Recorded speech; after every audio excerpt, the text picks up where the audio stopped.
34 days until training camp for the Philadelphia Eagles.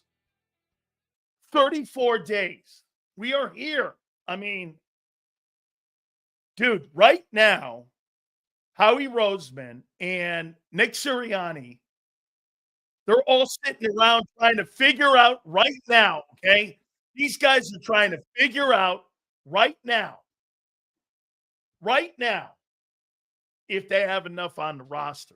We're going to get to all that. Got a ton of stuff to hit on. Marcus Hayes from the Philadelphia Inquirer will be with us at around 3:20.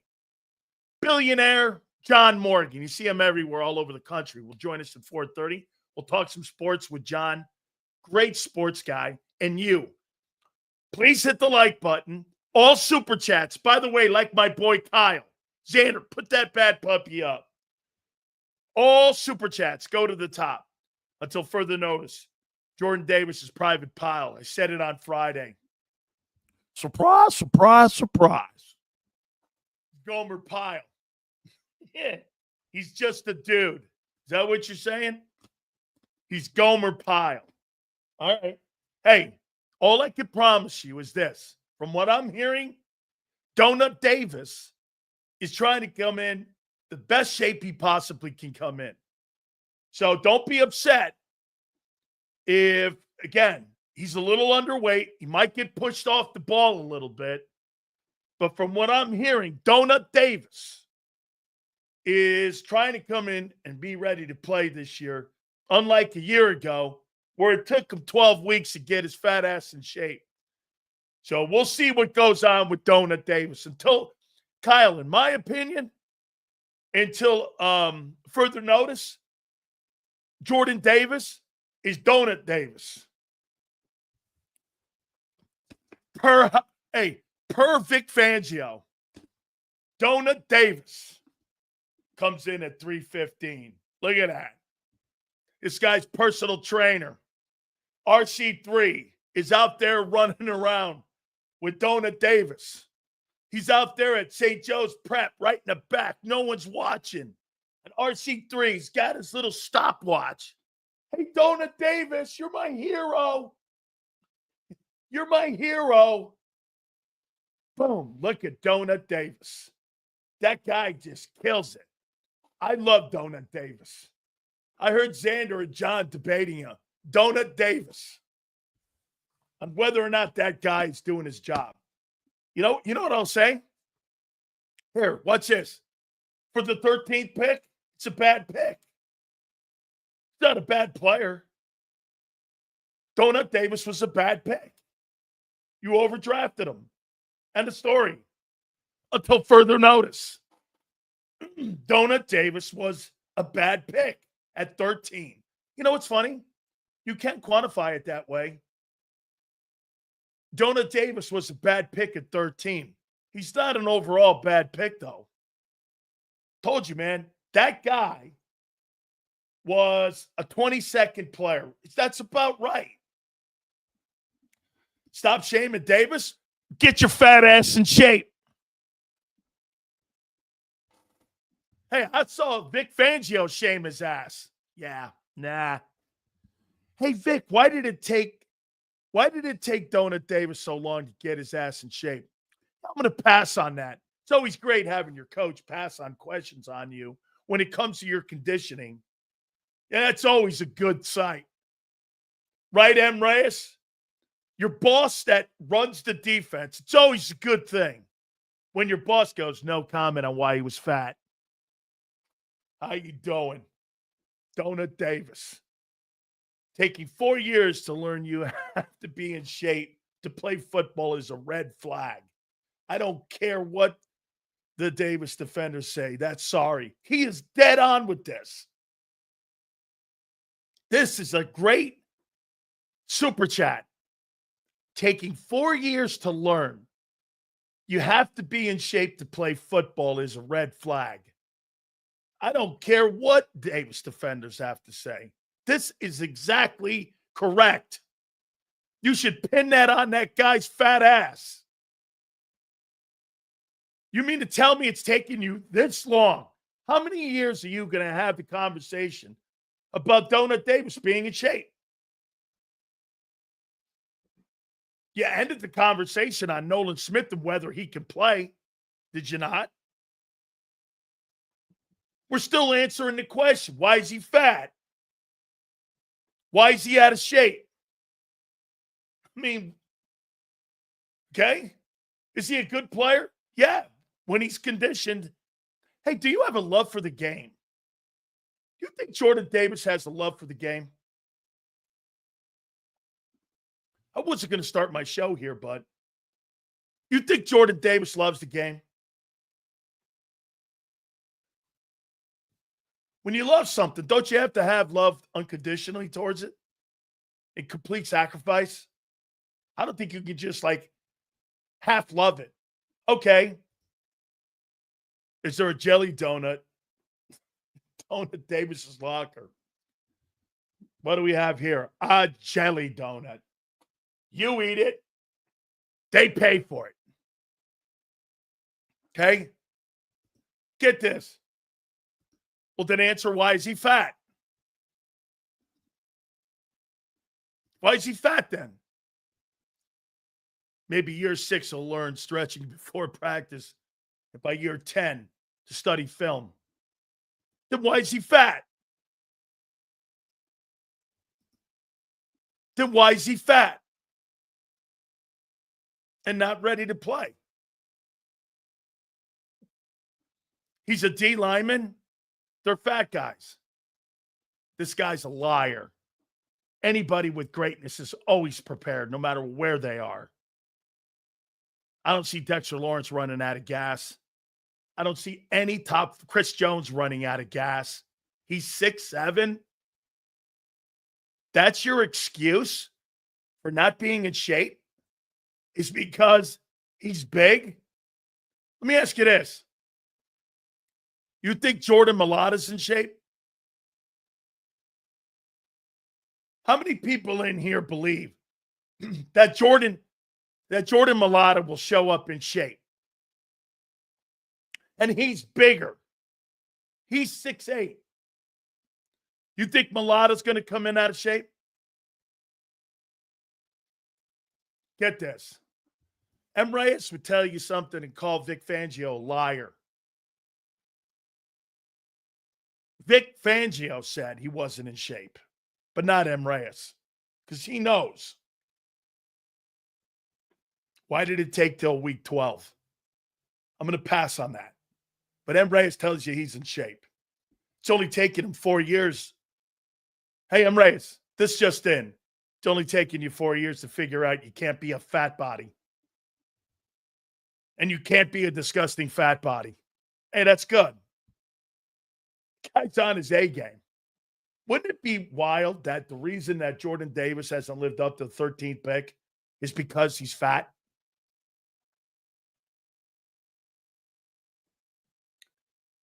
That's a failure. That's a first-round pick. I'm sorry. It hasn't panned out. He's good, but it's been an underwhelming pick. Well, he's a good player, Sills. You know he does his job on first and second. He plays a little high. He's got to play better technique, in my opinion. I've talked to Clint about it. He's got to play with better technique. He gets knocked off the ball, and his conditioning also is a factor in why he gets knocked off the ball sometimes. And as good as he could be, what the problem that you have with Jordan Davis is that he's good, but he can be great. Okay? I mean, look at this guy. And the 450-pound guy wasn't a 13th pick in the draft.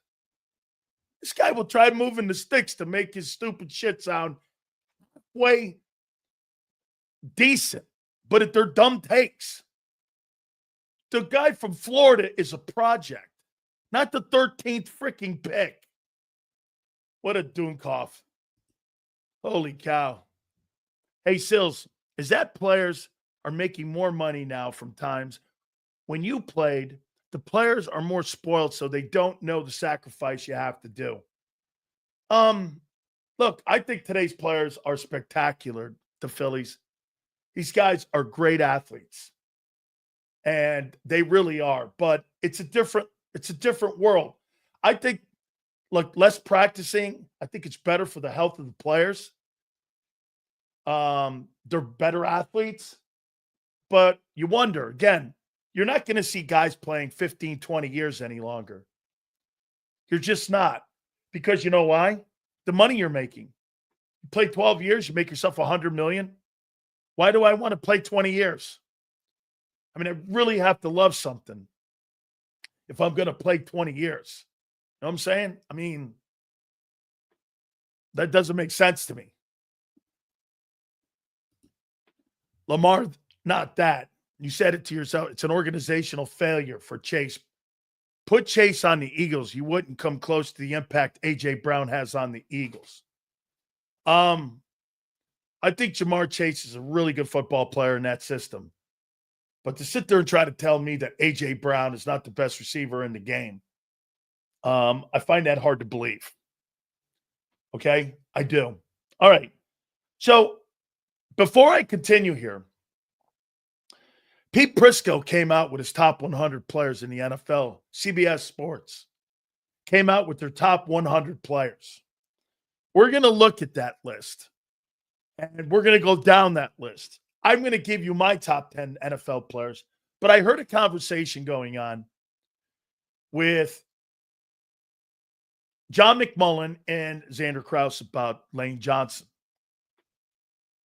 and the offensive line position. Look, I'm not going to sit here and go back into the history of the game with like the Anthony Munozes, the Bruce Matthews in the 80s, the 60s players like Jerry Kramer and Parker, Jim Parker, and all them guys. I wasn't really around to evaluate them or play against them. Okay? I wasn't around. But for Lane Johnson, in the last 30 years, who are the best offensive linemen in the last 30 years? Salary cap, money-wise. The game has evolved in the last 30 years, maybe more so than ever in the last 15 years. So who have been the best O-linemen? I have 10 guys that have been the best O-linemen that I have seen in my time in the last 25, 30 years. Okay? So I put these guys together here. Where is Lane in that? Where do you guys think Lane is in the last 25 years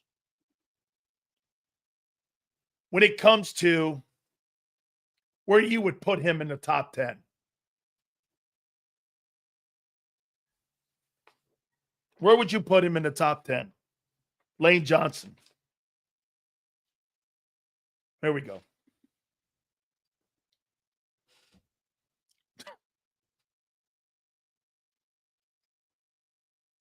Last 25 years. Where would you put Lane? Okay. Here are the top 10 offensive linemen that I've seen in the last 25 years. 30 years. I'm going to go Larry Allen, number one.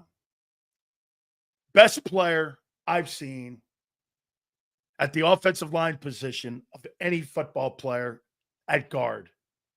He was dominant. He was a 10-time Pro Bowler, first team All-Pros all over the wazoo. This guy's been one of the greatest players I've ever seen at the offensive line position. Okay? These are the top O-linemen I've seen in the last 30 to 35 years. Okay? Number two, the best offensive tackle in the 21st century is who? You guys know? Who is the best offensive tackle in the 21st century? Who would you say?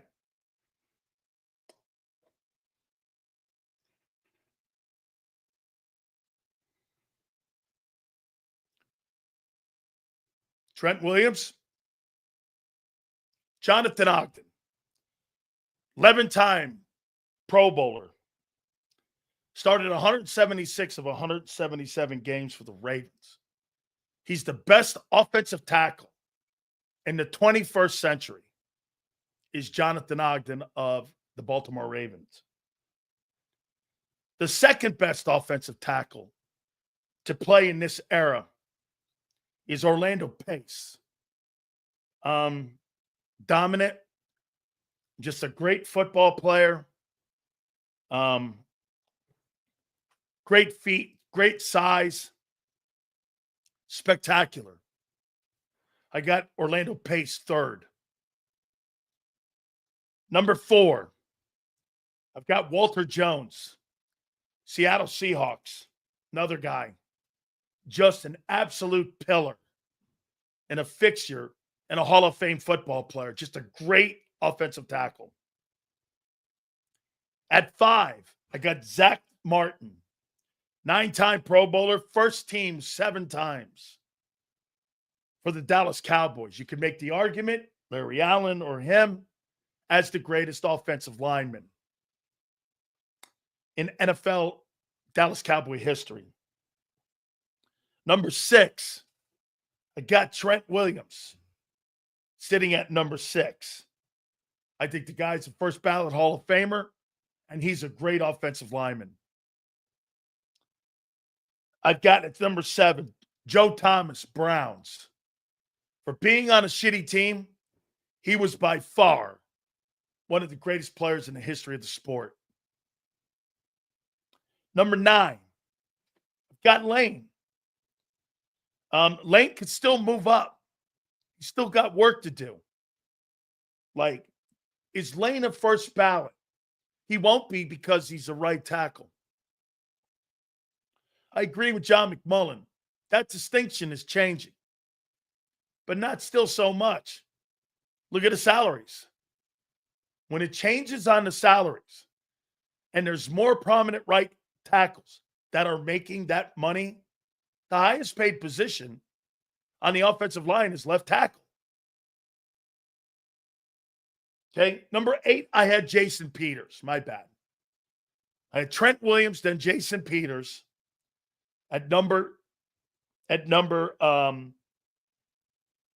I had Jason Peters. At 9, I had Lane. At 10, I put Jason Kelce. I think Jason Kelce's been the best center in the last 25 to 30 years that I've seen. Kevin Mawai was pretty good. But there's my top 10 in the last 25 years. Larry Allen, Jonathan Ogden 2, Orlando Pace 3, Walter Jones 4, Zach Martin 5, Trent Williams 6, Joe Thomas 7, Jason Peters 8, Lane Johnson 9, and Jason Kelce 10. Eagles got 2 dudes in the top 10. No other team has that. Zach Martin and Larry Allen didn't play together. The only guys who played together were Jason Peters and Lane Johnson. That's pretty impressive. Okay, and I believe Jason also played with Jason Kelce. So Peters and Lane played together. So that's pretty impressive. Hutchinson's a great football player, and so is Faneca. I'll take those 2 guys right there, yeah. But again, I think Faneca is a Hall of Famer, and so is Hutchinson from Minnesota. Absolutely. But Zach Martin and Larry Allen are the best guards in the last 25 years. These guys they're just the best. Tony Baselli, again, that's a little deeper. That's 80 stuff. I mean, look, Tony Baselli and Bruce Matthews, guys like that. Mike Munchak, those are all really fabulous ball players I played against. Ray Donaldson, all good. So Lane, will Lane be a first ballot? He wins another Super Bowl. I mean, he's already got 2. So, I mean, a couple more All-Pro. By the way, John is dead on. When we used to vote, it used to be the shittiest thing you ever seen. I've showed you a ballot before. They would never take the right tackle. They would take 2 left LTs, and that would be your Pro Bowl team and your All-Pro team. It's true. That just changed. Like, I would say in the last 9 years, that's changed. They always did this. The top tackles, offensive tackles. It didn't go right tackle, left tackle. And if the guy was really a great right tackle, they would still not put, they'd put the 3rd best left tackle on the All-Pro team. They would do that all the time.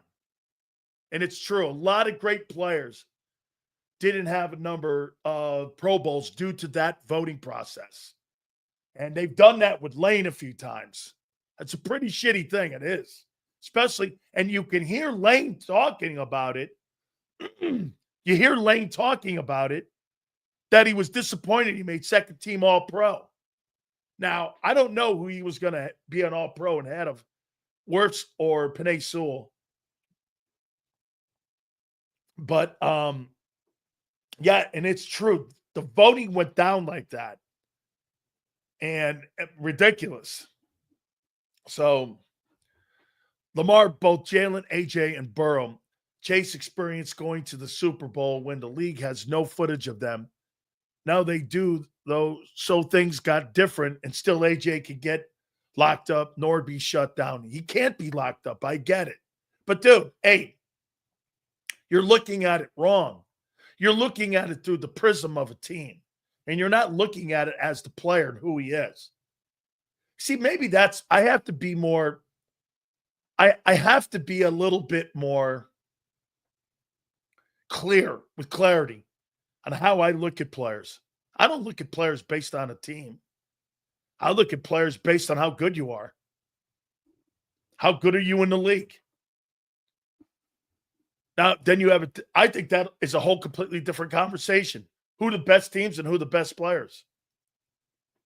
They're two different conversations. They're not the same. They're not one and all. How can you have that?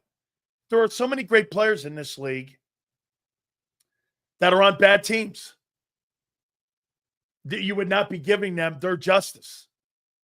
Well, because he's on the Eagles, he's a better player is not true.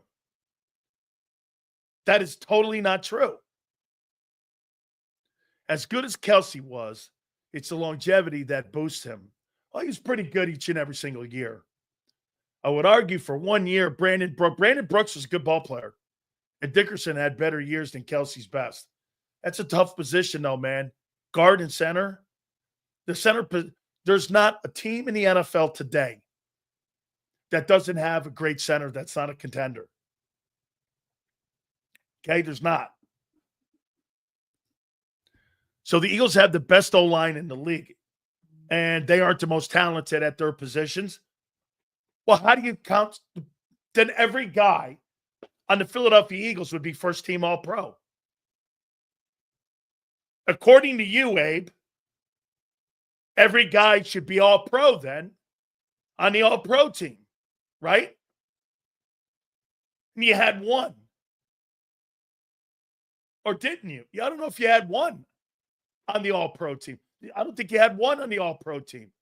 Does that mean you're not the best unit? No. It has nothing to do with it. If you have 5 great players and not one of them make first-team All-Pro, does that mean you don't have the best unit? No.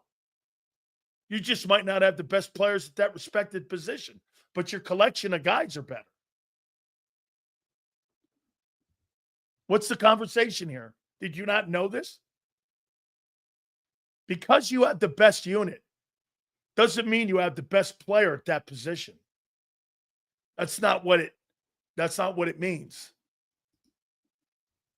No, Sills, but you can't say talent and team doesn't play a role for each. No, I just said it. Dude, the All-Pro team and having the best unit is completely a different conversation. So wait a minute. If the Eagles have the second or third best players at each respected offensive line position from tackle to tackle. And no other team has that. Are you not the best unit? Yeah. Did anybody make first team All-Pro? No. That's the difference between a team conversation and a player conversation. Are you not getting that? If you have the best O-line in football, that doesn't mean you have the best player at that respected position. Where did you think that? Where did you think that was? It's a completely different convo. Okay? Seals, to play devil's advocate, Saquon wouldn't have been able to do what he did without a loaded O-line. He was carried by the O-line. And his talent. So, well, I'm not understanding your point. And devil's advocate on what? It's the best O-line I've ever seen. But you don't have the top players at every position. You have the top 3 players at every position. What are we talking about here? And some of these guys are going to be Hall of Famers. And the guys that are probably ahead of them are Hall of Fame players. So when you're telling me about Penei Sewell and Tristan Wirfs and Lane and Trent Williams, every one of those guys are earmarked to go to Canton. What are we talking about? They don't match up like that. That's not how it works. Do I think the Eagles have the best O-line in foot? Yes. By the way, I don't think it's that far to say that it's a big gap. I completely think that Jurgens is a top 3 center. Now here, watch this. Is Jordan Mailata a top 3 left tackle? For sure. Is Landon Dickerson a top 3 guard? For sure. Is Cam Jurgens a top center? For sure. Is Lane a top 3 tackle? Correct. Name me another team I could do that with. Name me one team I could do that in the NFL where I could go all the way across and 4 of the 5, you have the top 3 players in the league. That's what makes a unit. Not the Cowboys think because they believe they have the best receiver and the best edge rusher and the best quarterback. And they pay them respectively. They don't. And everywhere else they suck. The Cowboys have the best edge rusher on the worst defensive front. Congratulations. Hey, boy, that sounds impressive.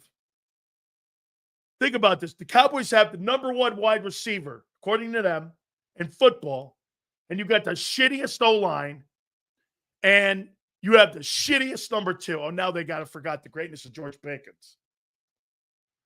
The Eagles are built in a way where you can go down the list in that O-line, and you're going to have the top 3 players and the best. They have the best unit on the planet. No getting around it. Do they have the best tackles in the game? The best duo of tackles for sure. Like, get this. Think about this. So you have the best graded left tackle in Mailata. You have the 5th best graded tackle in Lane. Do you have the best offensive tackles in football? Yeah. Did any of them make first team All-Pro? No. What's the point? Nothing. That shit's for Hall of Fame. I'm talking about Hall of Fame stuff. What Xander was talking about. Championships help O-linemen and quarterbacks more than any other position. Like, championship rings don't help D linemen. Sacks do. Pressures, TFLs. It's not about Super Bowls.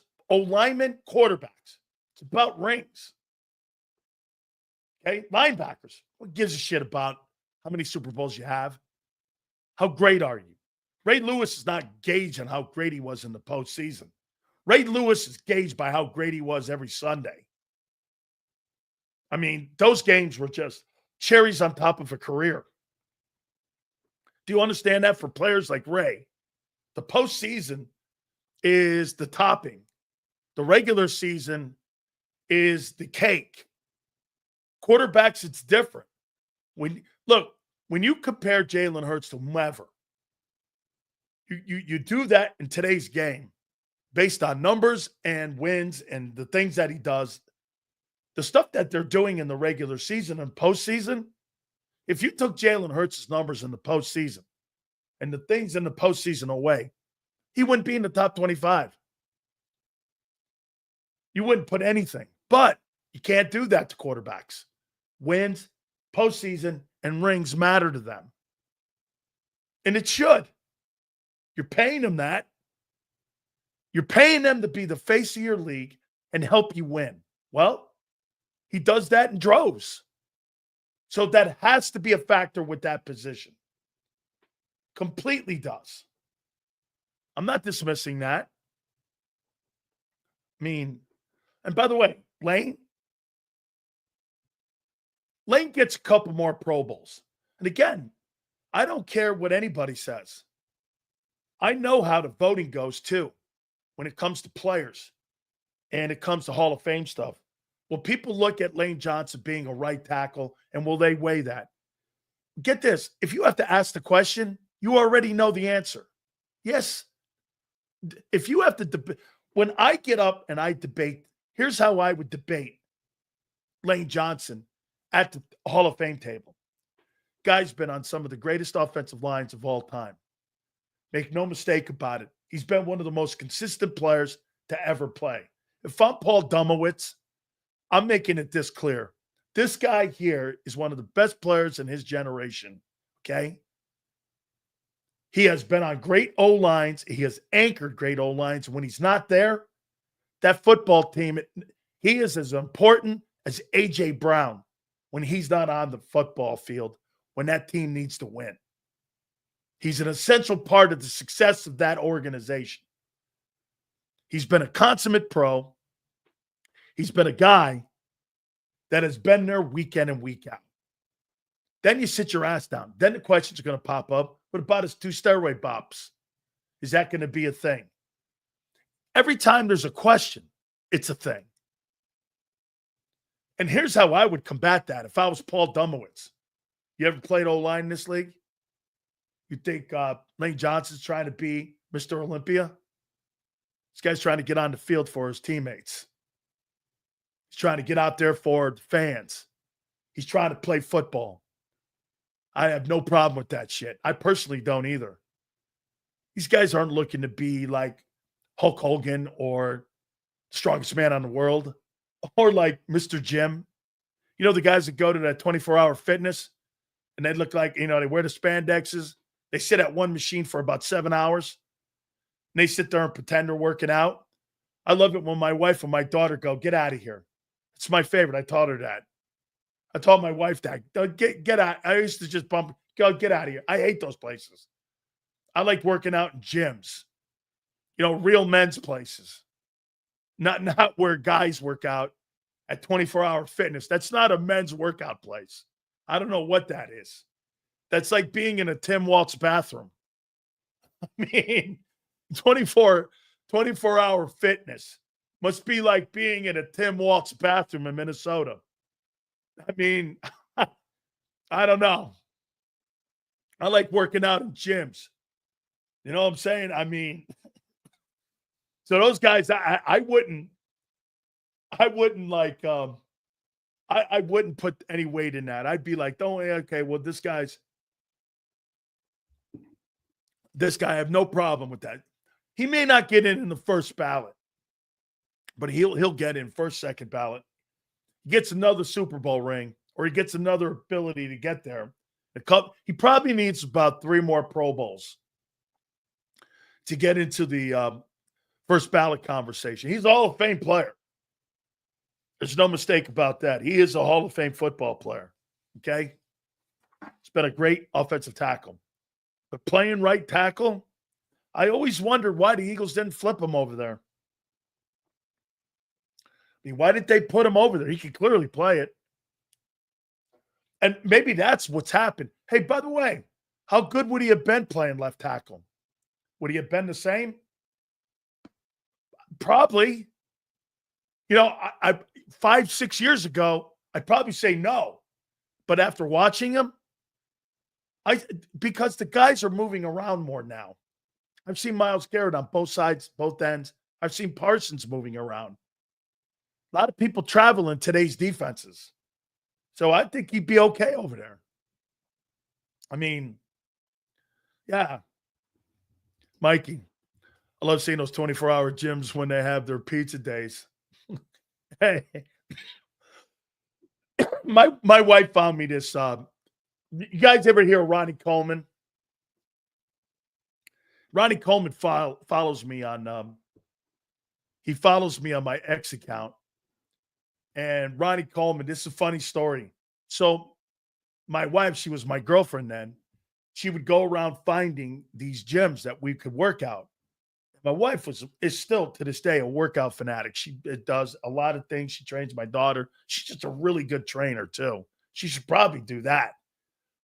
So she finds this gym. It's in a basement.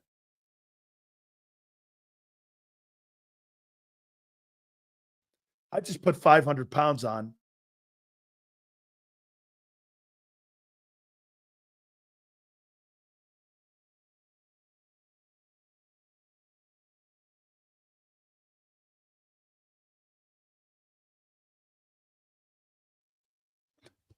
There we go. Hey, so let me finish this. Okay. So my wife found this place. I put 500 pounds on. I start benching. Okay. And I start doing, what did I do? Probably three sets of 5. I could do 500 pounds, 3 sets of 5. And I do that. And so we get pulled over. My wife will tell me the story because she's listening, and she'll tell me if I'm telling it right, because I can't tell a story to save my life. So then this cop pulls us over. This Arlington cop, he pulls us over because he goes, "Hey, Dan Sileo." I go, "Yeah." He goes, "Oh yeah, my boys told me you were over at the dungeon or something." And he goes, "You were throwing 500 pounds around and everybody was in there just in awe of it." And I'm like, "Yeah, that guy went on to win Mr. Olympia like 7 or 8 times. He was an Arlington cop. He was totally a good dude. We still talk. He's got health issues now. But yeah, back in the day, my wife would show up or my girlfriend and I, now my wife, we would show up at 11:30, 12:30 at night. I'm with 275-pound dumbbells, 3 sets of 5. My wife used to give me spots on everything. When I did 600 pounds, my bench, she was my spotter. When I did 800 pounds on my squat, she was my squatter or my spotter. Yeah. My wife, I think the most she ever did was 195 in a bench, and she was 130 pounds. She could push the weight up. Still looks it too. Now I'm just a stupid son of a bitch, but it's all good. Don't worry about it. Hey, when you're married 30 years, man, that's a compliment. Hit the like button. Do me a favor, guys. Please, all supers go to the top. Oh, yeah. Big Sills back in the day, I was the strongest man in the world. That's a fact. I was doing what behind my neck, I did 450 for reps. Seated presses, I did 500 pounds once a couple times. I mean, I did 225 71 times. By the way, my wife is downstairs. She spotted me on that. It might have been more. I think I did 71 or 72 times. I did 225. You know the thing that the NFL guys, I think the top guy did 25. I did 71. Yeah. The top NFL guy, okay? The top NFL guy did 25 or 28 this year. I did that thing 71 times. And I ran a 4.8. Pretty crazy. Sills, what was your diet? Back then, I ate everything on the planet. I was not heavy like I am now. My wife used to give me milkshakes to keep my weight up near 275, 280. I had to eat. I couldn't keep weight on because we trained. One year, my wife and I, we were at the Cowboy Complex at Valley Ranch. We ran 14 miles because we wanted to be in shape. We ran half a marathon. My wife could easily back then. She wasn't sweating. She could have ran a marathon. Not thought a thought about it. She could probably do that still. My metabolism, yeah, it's not the same, that's for sure. Now we ate everything. I ate everything on the planet. I think if I had to do that all over, I would have had a better diet. But we didn't really eat a lot of time. My wife doesn't like sweets. So there's not a lot of sweets around the house. I'll tell you what I used to do too, Reyes, in my day. I would do this. I would do a 12-minute mile. I would run a mile and a half in 12 minutes because that was our test with the Buccaneers. I did a mile and a half in 12 minutes. That's not as easy as you think. And the 16-110s are the hardest thing I've ever done. I'm not sure I ever completed them.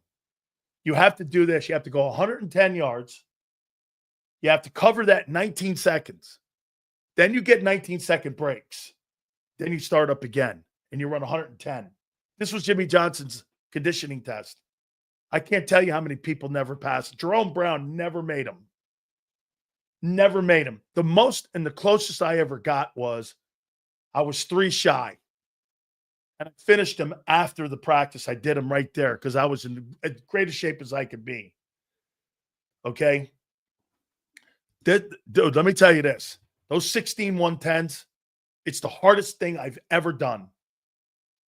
I mean, 110 yards. This is the conditioning test. And you got to do this shit at 280, 290. And you're going 110 yards, you sprint it. You got it. It's 19 seconds. You got to cross the line, or you got to do it again. And so you go down, you wait, you get a 19-second break. Let's go. And you have to take off again. I'm telling you. I've seen very few elite athletes make that test. It's just like Danny Noonan made that test. Randy White never made. Ed Jones never made that test. Okay, that stuff is the craziest thing I've ever done. And we did that in the heat of Florida. Sills, hindsight is great, but it's never fun to kick your own ass thinking I should have done that. I know, dude, but I'm stupid. I do that. If I had to do this again, if I had to do that again, of course, the path to success is curved. You never know when you're going to go down a bad off-ramp. And that's what gets me, like Jordan Davis. Dude, this guy takes bad off-ramps. And you know what? I'll tell you something about Kobe Dean versus Jordan Davis. If the Kobe Dean fails in Philly because of health, okay, I'll accept that. If Jordan Davis fails in Philly because he's fat, I won't accept that. Okay? I won't accept that. Being fat, being hurt, I don't know. As President Lincoln would say, my friend, you could go and where due north is, but you don't know the swamps you may have to go through to go due north. You know where due north is, but that doesn't necessarily mean that there's not treacherous land you have to go through to get to due north. So, I mean, you know where it is, success. That don't mean you know how to get there because of the path you have to take. All right. So I want to do this thing here we will talk with our friend at 3:20, Marcus Hayes. All right. So where's that list? Here it is. Pete Prisco and CBS came out with the top 100 players in the National Football League. The top 100 players, according to CBS. I can't wait to take a look at this. Shall we? Let's look at it. By the way, I got my own top 10. Here we go. Let's go up to number 1. Who does CBS have as the number 1 player in the NFL? Let's take a look. Patrick Mahomes. There you go. Right there. Kansas City Chiefs. The number 1 player in pro football. Absolutely awesome. Tremendous. And I agree. Okay? Let's see. Number 2, Myles Garrett. Myles Garrett, second best player in the league. Can make the argument he's the best player in the league. I happen to agree with this. Who is CBS think is number 3? Saquon Barkley. Do I have that? I sure do. I have Saquon Barkley number 3. Who's number 4? Look at this. Josh Allen. Yeah. Look at that. Number 4, the 4th best player in CBS's mind in the NFL. Josh Allen. Allen won his first NFL most valuable player last season. He carried the Bills to the AFC title game, growing as a passer and a player. Next step, Super Bowl. Number 5, Justin Jefferson. Who did I have at number 5? I got Joe Burrow, but all right. They got Justin Jefferson. At number 6, they have Lamar Jackson. Who did I have? I got you know what? Excuse me.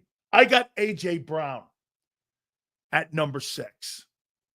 Just so you know. I got him after. I got A.J. Not where they ridiculously have ranked A.J. CBS. And who do they have at number 6? They got Lamar Jackson. Number 7, they got Joe Burrow. Okay. I got Justin Jefferson at number 7. At number 8, Jamar Chase they have. I've got Lamar Jackson at number 8. At number 9, they've got Patrick Surtain. I've got Lamar Jackson at number 9. Oh, excuse me, number 8, I got Patrick Surtain also. At number 10, they have Micah Parsons, and I have Jamar Chase. All right. So let's continue to go on. There's their top 10, CBS's top 10 NFL players. Micah Parsons at 10. Patrick Surtain at 9. Jamar Chase at 8. Joe Burrow at 7. Lamar Jackson 6. Justin Jefferson 5.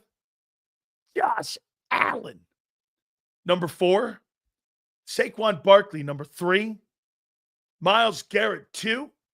And Patrick Mahomes number 1. Hang on for a second. Let's go down here. Dan's got to be somewhere. I mean, it's got to be like in top 13 or something. So you got TJ Watt 11. You got Lane and Mulata at 12 and 13. So let's put that down. You got Barkley number. What was Barkley? Barkley's number 3. And Lane is number 12. And Mulata is number 13. Let's see where CBS has the rest of these. There's Derrick Henry, 14. Aiden Hutchinson, 15. There's Jalen Carter at 17. So far, we got Barkley at 3. We got Lane at 12. We got Mulata at 13. And we got Jalen Carter at 17, according to CBS. Shit, dude. This is getting great. Let's see what else we got here. There's Chris Jones, 18. Tristan Wirfs, 20. Right? Penei Sewell, 21. Look at Brock Bowers. Wow, 22. There's Derek Stingley at 23. see here. Trey Hendrickson at 26. CeeDee Lamb, 27. Let's see. There's Dexter Lawrence at 29. There's A.J. Brown at 31. No way. I got A.J. in my top 10. 31. CBS thinks A.J. Brown's 31.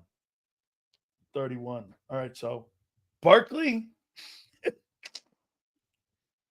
Barkley at 3. Lane at 12. Millard at 13. Jalen Carter, 17. And what is this?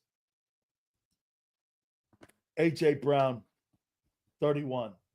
Okay. Gee, something's not right with this list. I don't know. These are the best players, according to CBS, in the NFL. There's Jaden Daniels at 30. So Jaden Daniels is 33. Solid. Let's see here. Kyle Hamilton at 36. There's Zach Bond at 40. Next Eagle. Zach Bond. Jesus, look at this. Man, look at the Eagles stars. What do you think, guys? Eagles have a bunch of stars. Barkley, number 3. Lane, number 12. Millard, number 13. Jalen Carter, number 17. A.J. Brown, 31. Zach Bond, 40. Let's continue. This is some list. Best players in the NFL. Look at that, man. There's Bond. Look at McCaffrey at 41. Brian Thomas, that rookie kid from a year ago. Malik Neighbors at 45. There you go. Trent McDuffie, guy I liked, 47. Okay. Look at Justin Herbert, 49. Justin Herbert, 49. CBS with the best players in the league. Jonathan Taylor. There's Jalen Hurts at 52. Okay. Yeah. Who's ranked ahead of Jalen Hurts? Quinn Ramirez from the Denver Broncos is center. Who else is ranked ahead of him? Let's see here. Jonathan Taylor. Quinnen Williams. Danielle Hunter. Malik Neighbors. Brian Thomas. This is too good. And I didn't have to do shit. Holy cow. CBS has Hurts the 52nd best player. Guy just won the fucking MVP award. So how could Parsons be top 10 but get murdered on the run? I'm with you. I don't know. I would never put that dude in the top 10. Any more Eagles on this list? There's Jalen Hurts at 52. Got him? All right, got him. Let's see here. Anybody else? There's 60. There's Leonard Williams. There's Quinyon Mitchell. Oh, there's Quinyon Mitchell, number 69. There's a lot of guys, man. There's Q. Let's see here. Landon Dickerson, 72. Let's see here.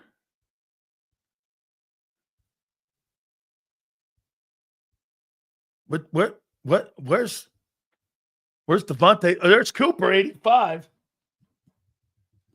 Is Devontae on here? There's Dak at 90. Damn.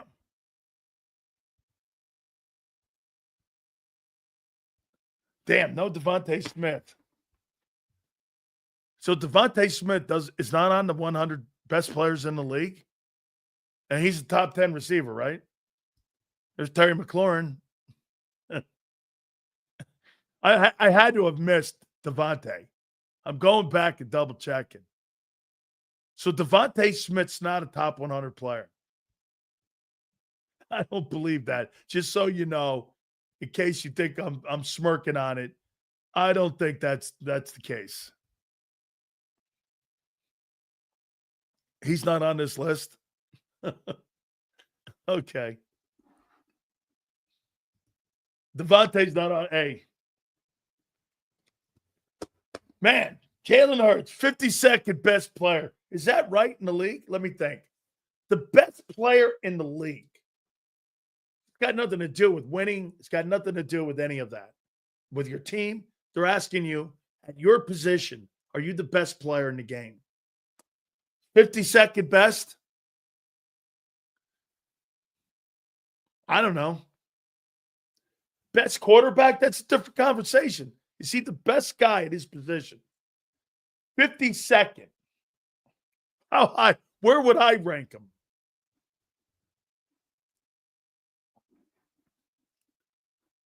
Where would I rank Hurts on this list?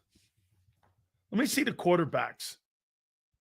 By the way, Lane Johnson is the highest rated offensive lineman on this list. Let me see it, who they have ranked ahead. Out of the top 10 at quarterback. Got Jaden Daniels over Hurts.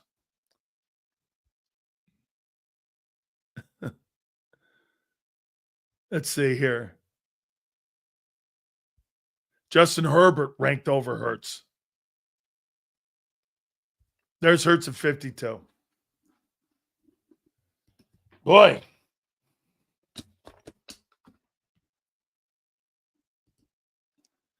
Seals and 22 Eagles were looking for an upgrade because they knew Devontae wasn't at 1.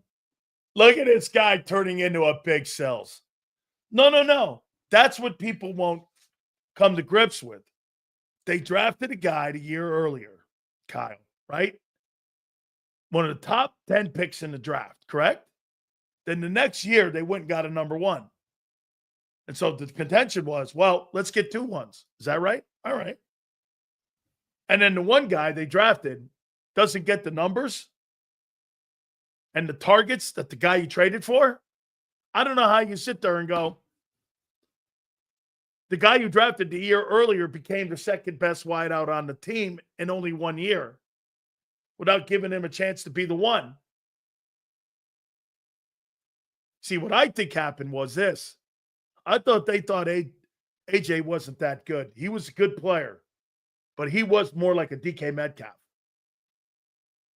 AJ shocked him. And that's what I think happened. I don't think they had any intentions of bringing A.J. Brown in to be a guy they were going to throw the ball to more. It evolved that way because I said the same shit. That guy in Tennessee was not that dude. They didn't use him like that. I mean, he was the second or third option on that team. And to Tennessee's fault. Tennessee had no idea what he was. I don't even really believe the Eagles did. Okay? You honestly can't say that Justin's better than Hurts. That's a talent he is. And a team concept? No. But as a strict player, he is. Throw the ball better pocket presence. Again, winning games, that matters too. Especially when you're in game. But as a pure talent, you're not drafting Jalen Hurts over Justin Herbert. Nobody in their mind would. The guy coming up at the bottom of the hour here in a couple minutes is going to tell you that. Okay? I mean, but again, who'd you want in a 60-minute football game? I would take Hurts. I keep going back to this argument and conversation with you. Aaron Rodgers is by far a superior player than Tom Brady. But Tom Brady's a superior quarterback to Aaron Rodgers. Okay? Nobody in the NFL cared about Brown when he was on the – nobody. Did anybody ever put A.J. Brown in the top 100 players or even in the top 10 wide receivers in the league when he was in Tennessee? Fuck no. Okay? There you go, buddy. That's right, man. Our players are the best, then it's everybody else. That's how you do it. See, look. See what he says here? This comment here is completely different than this comment. They're two different things. You can have the 3 best players in the league at that respective position. That mean you have a better roster? No. Because once again, M. Reyes half his brain. I think, again, seriously, dude. I mean, you must sleep on one side in the bed too much because one side's asleep and the other side doesn't get it. It's all right, though, kid. I'm here for you. Okay? Yeah, I know. Herbert's ass, but that's why Herbert's a good player, man. He's a totally good player. A.J. Brown was a top 100 in Tennessee. Yeah, I'm sure everyone feared A.J. Brown when he's in Tennessee with Ryan Tannehill over there. Oh, yeah, I remember that. Okay. Well, then how come you didn't have one dude named to the Pro Bowl team? All-Pro first team last year. Not one dude in your O-line. Why? You have the best team players. How come one player in that All-Pro team didn't make it? First team All-Pro.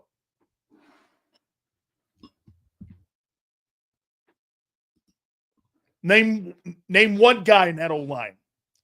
2024 AP All-Pro team.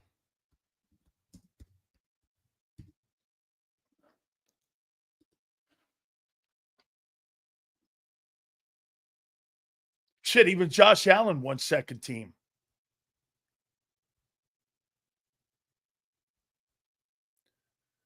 The linemen were Worse, Tune, Creed, Quinn Menieres from Denver, and Penei Sewell. That's the first team. Not one Eagle, and I think you have the best O-line. Made first team All-Pro. Voting is horseshit. No. Okay. Just because why? Your guy didn't make it?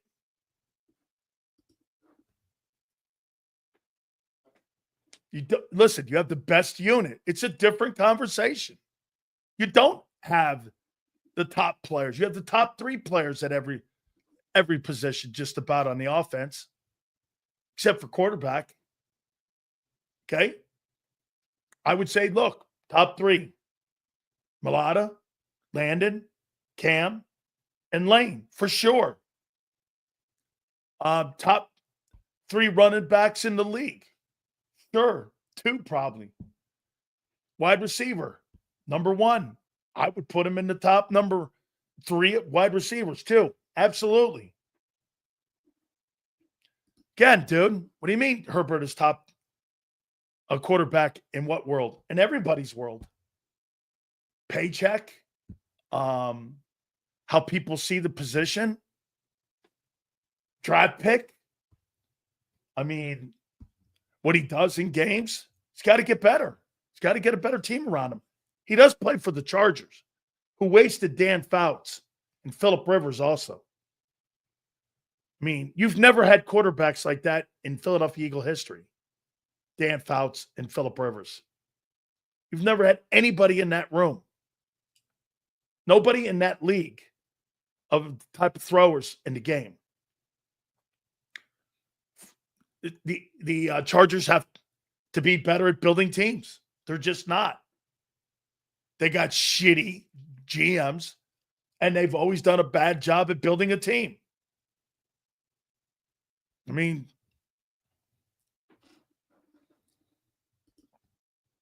back to your point on condition, I'm a strength and conditioning coach in New York City. I'm expected to be in top shape, and I make pocket change in what these guys are making. Hey, let me just tell you something, Kimberly. To not be in shape, and that's the one thing that you don't have to have talent for Donut Davis. That's a problem. Okay? Nakobe Dean may not be a Philadelphia Eagle next year because of injuries, not because he's not ready to play, because he doesn't have a love of the game. I question Donut Davis's commitment to the game. You can't be in shape. You're not committed. And if it's taking you 4 years to put the fork down and figure that out, that's a problem, because that's decision-making. That's commitment. That's the shit that matters, being committed to the game. The great players are always committed 24/7. It's not a time card.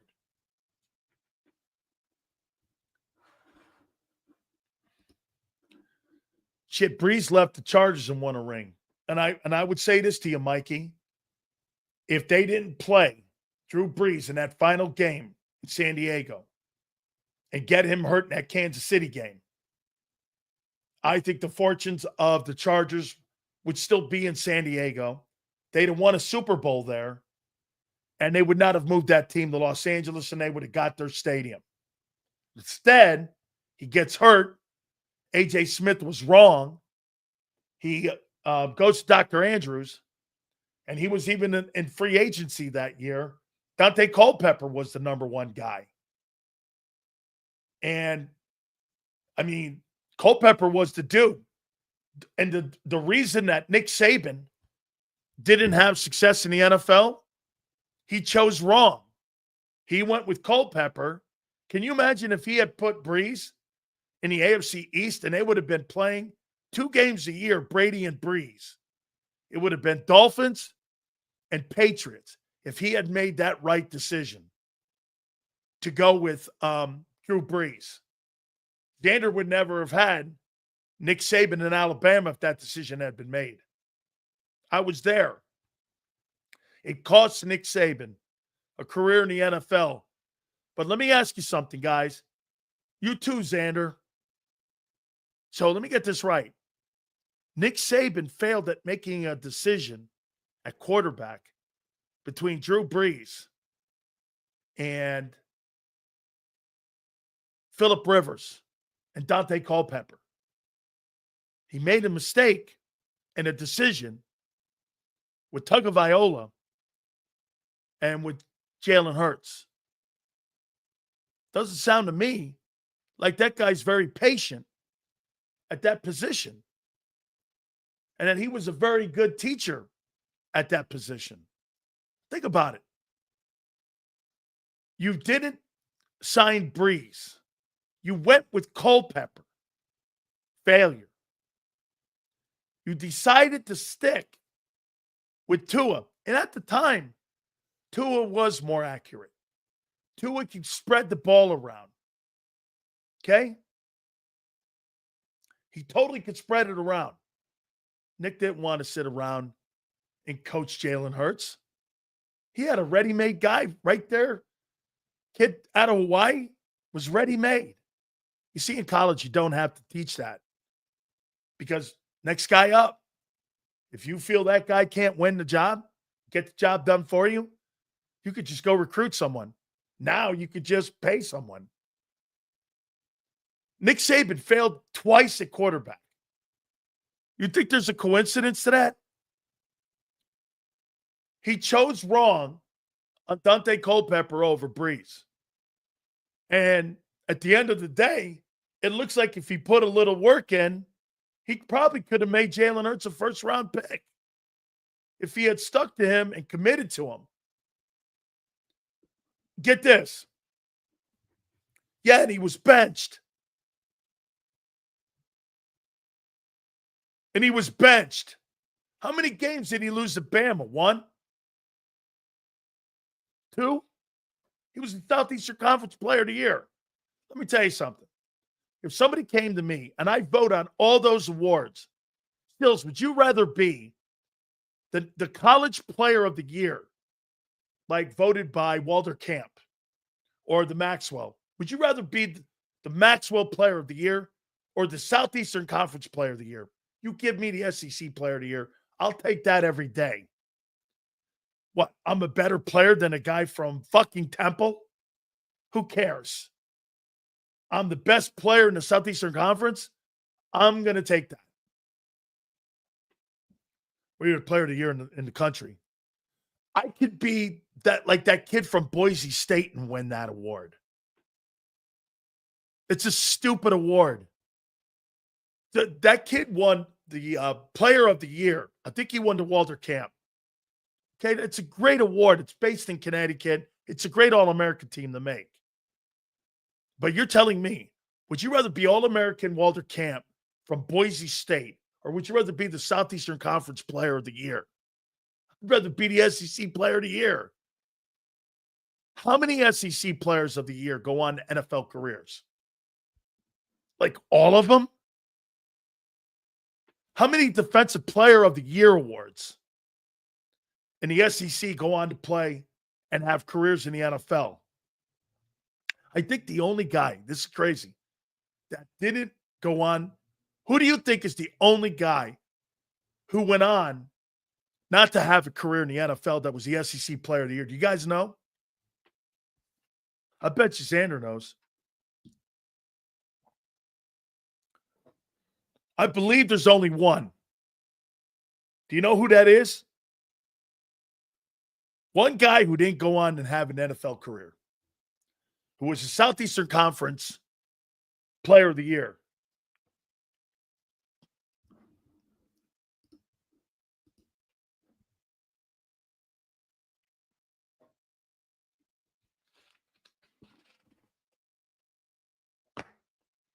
Why do you think that is?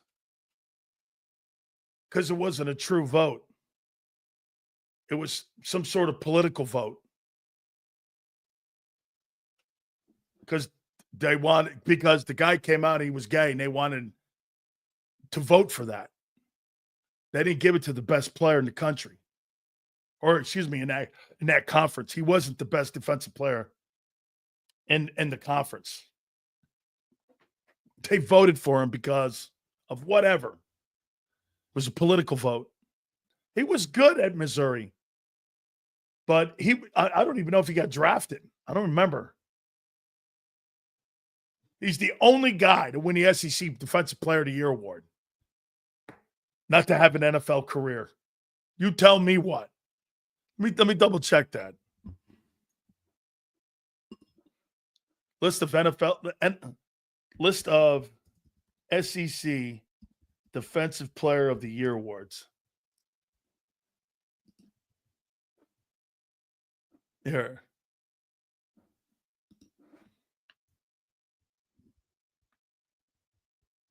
So David Pollock, career. Patrick Willis, D'Amico Ryans, Dorsey, Eric Berry. These guys are all first-round picks. Rolando McClain, Patrick Peterson, Morris Claiborne, Jarvis Jones, C.J. Mosley. There's Michael Sam, Jonathan Allen, Roquan Smith, Josh Allen, Derek Brown, Patrick Surtain, Willie Anderson, Dallas Turner, Kyle Kennard. The only guy not to have a career is the guy from Missouri. Okay. Hey, I don't know why either. I'm just, I don't know. Sills, Lambeau played at Ohio State under Woody Hayes. Dick LeBeau, yes, he did. Sams did play 2 years. He did? I don't remember him. Let me see. Michael Sams played. I don't know if he was drafted. Michael Sams. He played?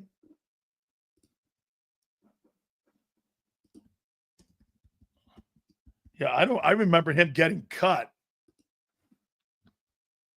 Let's see here. Yeah, he didn't make any NFL rosters. He only was on the practice squad. Rams and Cowboys. Yeah, he was never active. He played in the Canadian League 15. He played in Barcelona in the World League. Okay. But he was on the practice squads. He never played an NFL down.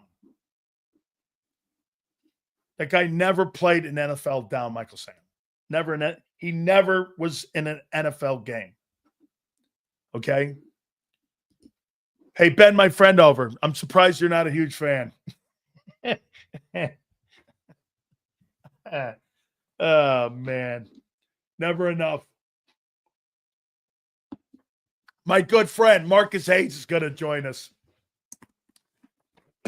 So what do you make of Hurts at 52? Man. 52nd best player in the league. Wow. How can that be?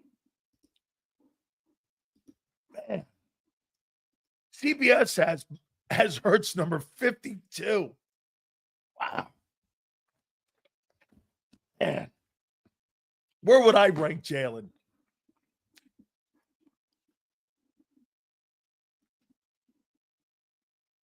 Got to be top 20. No? Hurts has got to be a top 20 guy. Top 50. He's not even a top 50 guy, according to Pete and CBS. Okay. Oh, my God. Says you want to hear one funny story on Saban. Guess who his college roommate was? Jack Lambert. Well, we know what room was really good player-wise in that room. Okay. That's good. I watch CBS every night. Why would they betray me like this?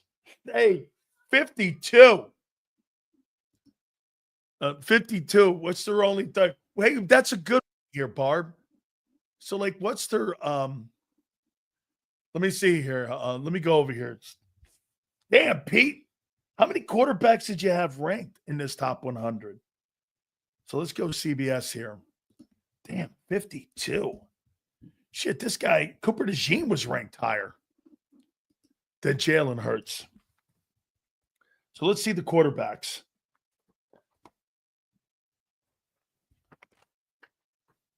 Okay, so you got Mahomes 1. You've got Allen 4.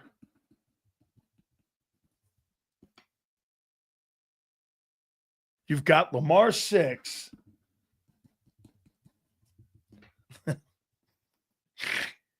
Hold on here. Hold on. You've got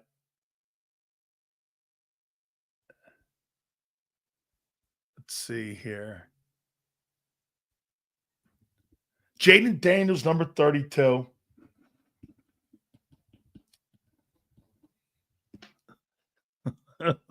Look at who he has ranked ahead of Jalen Hurts. Okay, he's got Justin Herbert, number 42. Number 49. And he's got Jalen Hurts, number 52. So if you look at it, 1, 2, 3, 4, 5, he's got him ranked sixth out of the quarterbacks. That's not too bad, right? That's not too bad. I actually like that. It's pretty good. All right. I got to tell you, the coolest guy I know is Marcus Hayes. See, I'll tell you why. So Marcus Hayes goes, oh, no. Sills, I can't come on. I'm going to be at Oakmont. I was like this, you better bring a ladder for those bunkers if you're going to go there, because I've played that golf course. And seriously, you need a periscope if you're down in those bunkers. And if you hit it in the rough, like, don't drop your wallet in the rough. You'll never find it again. That was some golf course. If I'm not mistaken, that was the 10th time I believe that the U.S. Open was played on that crazy course. I mean, it is really incredible to go around. And next year, get this, I'm very jealous of Marcus, because next year he's going to be at Shinnecock Hills. Okay? My friend Phil Sims, I'm going to tell him, Marcus is going to come by. He has a house on the 9th green. So I am going to tell him, hey, listen, if you see my friend, make sure you bring him in and sit him. He goes, I got a porch there too. We can watch. He's got it right on the 9th green. So I'm setting him up for next year's U.S. Open at Shinnecock Hills, which I believe Nicholas won one of his 4 U.S. Opens there. So let's bring in our friend Marcus Hayes, who was at the U.S. Open this past week in a rainy U.S. Right. So I'm looking at Shinnecock's map right now, and Phil Sims is worth a lot of money if he's got a house on the 9th green. I mean, Shinnecock is number one, it's so hard to get to because there's only one road in and one road out, and every morning and every night they have a contractor brigade because none of the contractors can afford to live on Long Island, so they all come from Queens to Long Island in the morning, and it's like a 3.5-4 hour commute from Queens to the middle of Long Island. We actually stayed. We'll probably stay again in a Marriott that is so nondescript. It's called like Exit 56 Marriott and Casino. I'm not joking. I'm not joking. And you have to walk through this casino to get into the hotel. And it has a great coffee shop, but you pick up the shuttle every day, and it would be like 90 minutes to go like 15 miles. It's ridiculous. So I heard it's one road to get in there. I think that was 18, maybe. Like Koepka won his second in a row on a course that Curtis Strange was doing the commentary, the hole by hole stuff. Yeah. And Curtis Strange is the only person I think to ever win back-to-back U.S. Opens. I think that's true. But Curtis Strange had to interview Brooks Koepka about becoming the second guy to do that. Yeah, so, absolutely. That's also where Phil cheated. Oh, that's right. Oh, my God, that's right. He broke a rule premeditatedly and should have been disqualified. I think it was in the second round. I think he still made the cut, and even with the 2-stroke penalty, but he premeditatedly broke a rule, which is disqualification in golf, according to the USGA rules. And the USGA runs the U.S. Open, but they were too cowardly to disqualify Phil. That's right, man. I remember all that there. And by the way, for the record on Phil bought this house in 1979. Phil Simms. Where Phil Simms, when he got drafted and he lived out there, nobody lived out there then. Wait a minute, he lived out there during the season? Yeah. He lived out there, yep, because he couldn't afford it. It was really cheap land, he said. He built the house there, and they built it, and they've been building this house up ever since. So, I mean, it was a land thing that a lot of guys from the Giants live out there. He must have lived over in East Rutherford and like built this house. Like he probably did that, right? Yeah. Probably did that.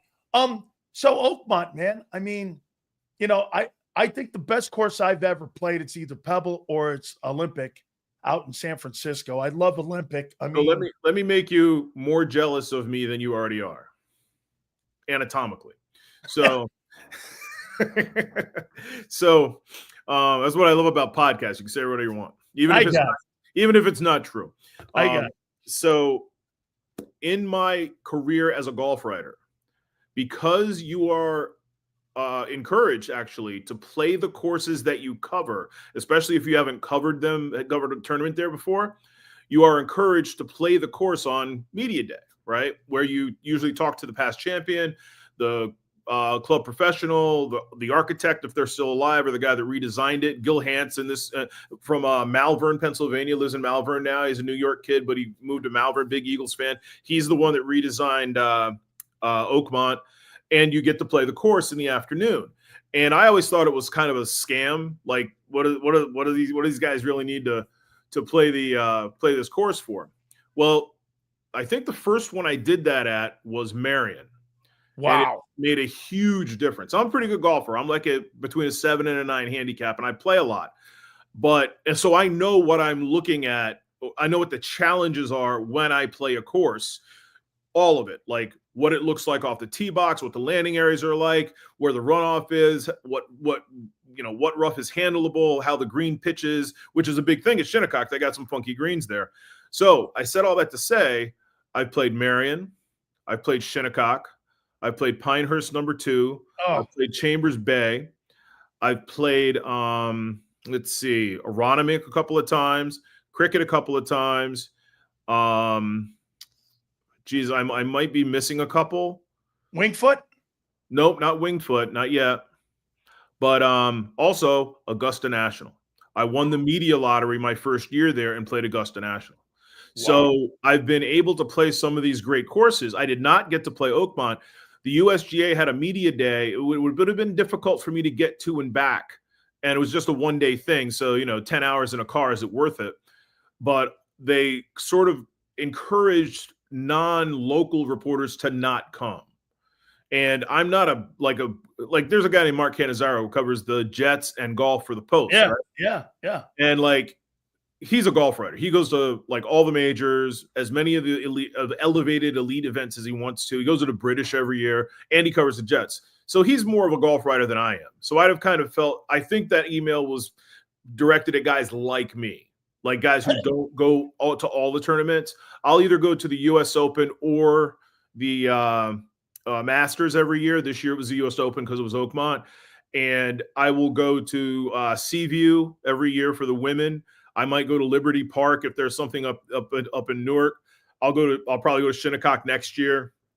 If it's local, I'll go. I probably get to 3 to 5 professional tournaments, men or women, every year. And I'm going to try to get to a live event this year or next year. Scott O'Neill's a pretty good friend of mine. He used to run the Sixers and the Devils. He was like the president of the Josh Harris's, I guess, investment wing or umbrella corporation that owns all the sports teams. And now he's the commissioner of LIV. He's the president of LIV Golf. So I saw him at Oakmont, and he invited me to, anytime you want to come, I'd like to check it out. I don't like the product necessarily, but it's, it's part of the landscape, and I write about it enough. I should go see it. Yeah. So, I mean, I love all this. I mean, this is going to be weird to you, but a guy like me, I'm a golf history guy, and I informed Merrill Reese because Merrill's he's a member out at Marion. I said that's where Jones won the 24 amateur. And it was always one of my goals to go to Interlaken and to play some of the open golf courses that he had won. Mm-hmm. And so he didn't realize that Bobby Jones won one of the U.S. amateurs. He won 4 amateurs, 4 regular U.S. Opens, and Marion is one of them that he won one of his U.S. amateurs there. So yeah, people don't understand the U.S. amateur used to be a big deal. Huge deal. Most of the great golfers were amateur golfers. It was not something you could make a living at. If you made a living at it, it's because you hustled before the tournament, made some money, and you're living hand to mouth. That's right. And most of the amateurs were wealthy, good athletes who were wealthy and played the same courses over and over again and became elite players and had a much easier life. So the U.S. amateur, for example, a guy like Mickelson in 1922 probably wouldn't have been a professional. He probably would have had a job or a business and played golf. Tiger would have, been an amateur. Nicklaus and Palmer, who didn't come from means, would probably be, guys who were hustling like, Bobby Jones was a lawyer. He wasn't a pro. Right. I mean, golf used to be the sport of the educated, wealthy, who didn't really have a profession. Like Bobby Jones was a lawyer, but it's not like he was arguing in front of the Supreme Court. No, he wasn't arguing in front of the Supreme Court. All right. So let's do some Eagles here. Too much noise for you this offseason, or do you think they've handled winning? Because there's something about winning the Super Bowl. Big difference between this year and 2017. Huge difference. In 2017, Nick Foles, Doug Peterson, Brandon Graham, Fletcher Cox, insufferable. Just utterly look what we did. Can't blame them. Nobody, who was it? Mike Lombardi said that, made fun of them for hiring Doug Peterson the year before. A year later, he wins the Super Bowl. So there was a lot of chip on the shoulder stuff. Nobody was worse than Howie Roseman. Oh my gosh. That was just, there were a lot of people around the country who were very happy for 2020 because of how Howie acted after 2017. That said, Howie's matured and he's become one of the more professionals in the sport. He's not perfect. He wasn't exactly humble or gracious after this past Super Bowl with everybody, but that's never going to change. It's kind of who he is, and maybe it drives him. Maybe it's a good thing, right? But yeah, they're much more grounded this summer than they were in the summer of 2018. Who have you been more surprised with over the last 4 years with the success? Nick Sirianni or Jalen Hurts? Since day one when they got here. Rob Thompson, the Phillies manager. Woof. 2021, nobody knew who he was. Actually, before he got promoted to replace Girardi, Larry Boa told me Rob Thompson was the best managerial candidate who never had a chance. By far, Jalen Hurts. Jalen Hurts has become a much better quarterback than he was in college, a much better leader, a much more mature person, a much less petty person. He operates at maximum capacity. He really does. He's one of those guys, one of those people in life that operates at maximum capacity. He reminds me a lot of Mark Cuban or Barack Obama or who else? TJ McConnell, the backup point guard in the Indiana Pacers. They're getting everything out of life they can get. Like Michael Jordan did that. You know, that's why Michael Jordan was Michael Jordan, and why Michael Redd and Michael Finley were not Michael Jordan. One of the reasons. You know, he's probably the greatest athlete, but there are a lot of Kobes out there that never became Kobe. So Jalen is always, you know, I know it sounds trite and cliched. He's always really trying to get better at everything. And he's pretty self-reflective now. He wasn't 2 or 3 years ago, but he's become much more self-reflective. But that's the part of maturing, especially as a man in America. You know, he's been a bubble kid. He's been, you know, he's a Texas quarterback who went to Alabama, who went to Oklahoma, who went to Philadelphia and started at the end of his rookie year. He's been very, very protected and very much inside the bubble that most NFL quarterbacks have enjoyed all of their lives. You know, there aren't many rags to riches stories, you know, starting in the NFL backfield. You know, you get for every Brock Purdy, there are 15 Eli Mannings, 20 Eli Mannings, you know. So, who was a wonderful guy, by the way. I don't mean to disparage Eli. Much better guy than Peyton. So, all that said, you know, Jalen's journey has by far outstripped Nick's. You could argue Nick is coincidental to what they've had, considering what Howie's done. But, you know, to replace Nick, you would have to replace him with somebody like Nick or Doug, who would understand that these strong personalities of A.J. Brown, Jalen Hurts, Fletcher Cox, Jason Kelsey, Lane Johnson, those personalities have to be allowed to flourish. And those personalities would not flourish in a regime that of like Bill Belichick or Chip Kelly, who was very, very sort of distant. There's a real value to emotional intelligence, and Jeffrey Lurie understands that value. And both Doug and Nick are really good football minds. They love teaching football. They're better at teaching football than they are at teaching life, but they think they're really good at teaching life too. But when they, the less they say sometimes, the better. And the more they allow these guys to sort of be themselves, the better, because the guys they have are pretty good guys. Like, they're pretty good human beings. Like, Quinyon Mitchell is a good dude. Darius Slay, crazy, but a good dude. You know, what's his face? Jalen Carter, again, a little crazy. Fletcher Cox, a little crazy. Very similar guys, by the way. Good dudes. So are you saying that you believe that Doug could have done exactly what Nick Sirianni has done right now? Yeah, Doug's probably a better coach than Nick. You know, he got a lot more out of a lot less than Nick did. And his offensive and defensive coordinators were not anywhere near the quality of Nick's in winning a Super Bowl.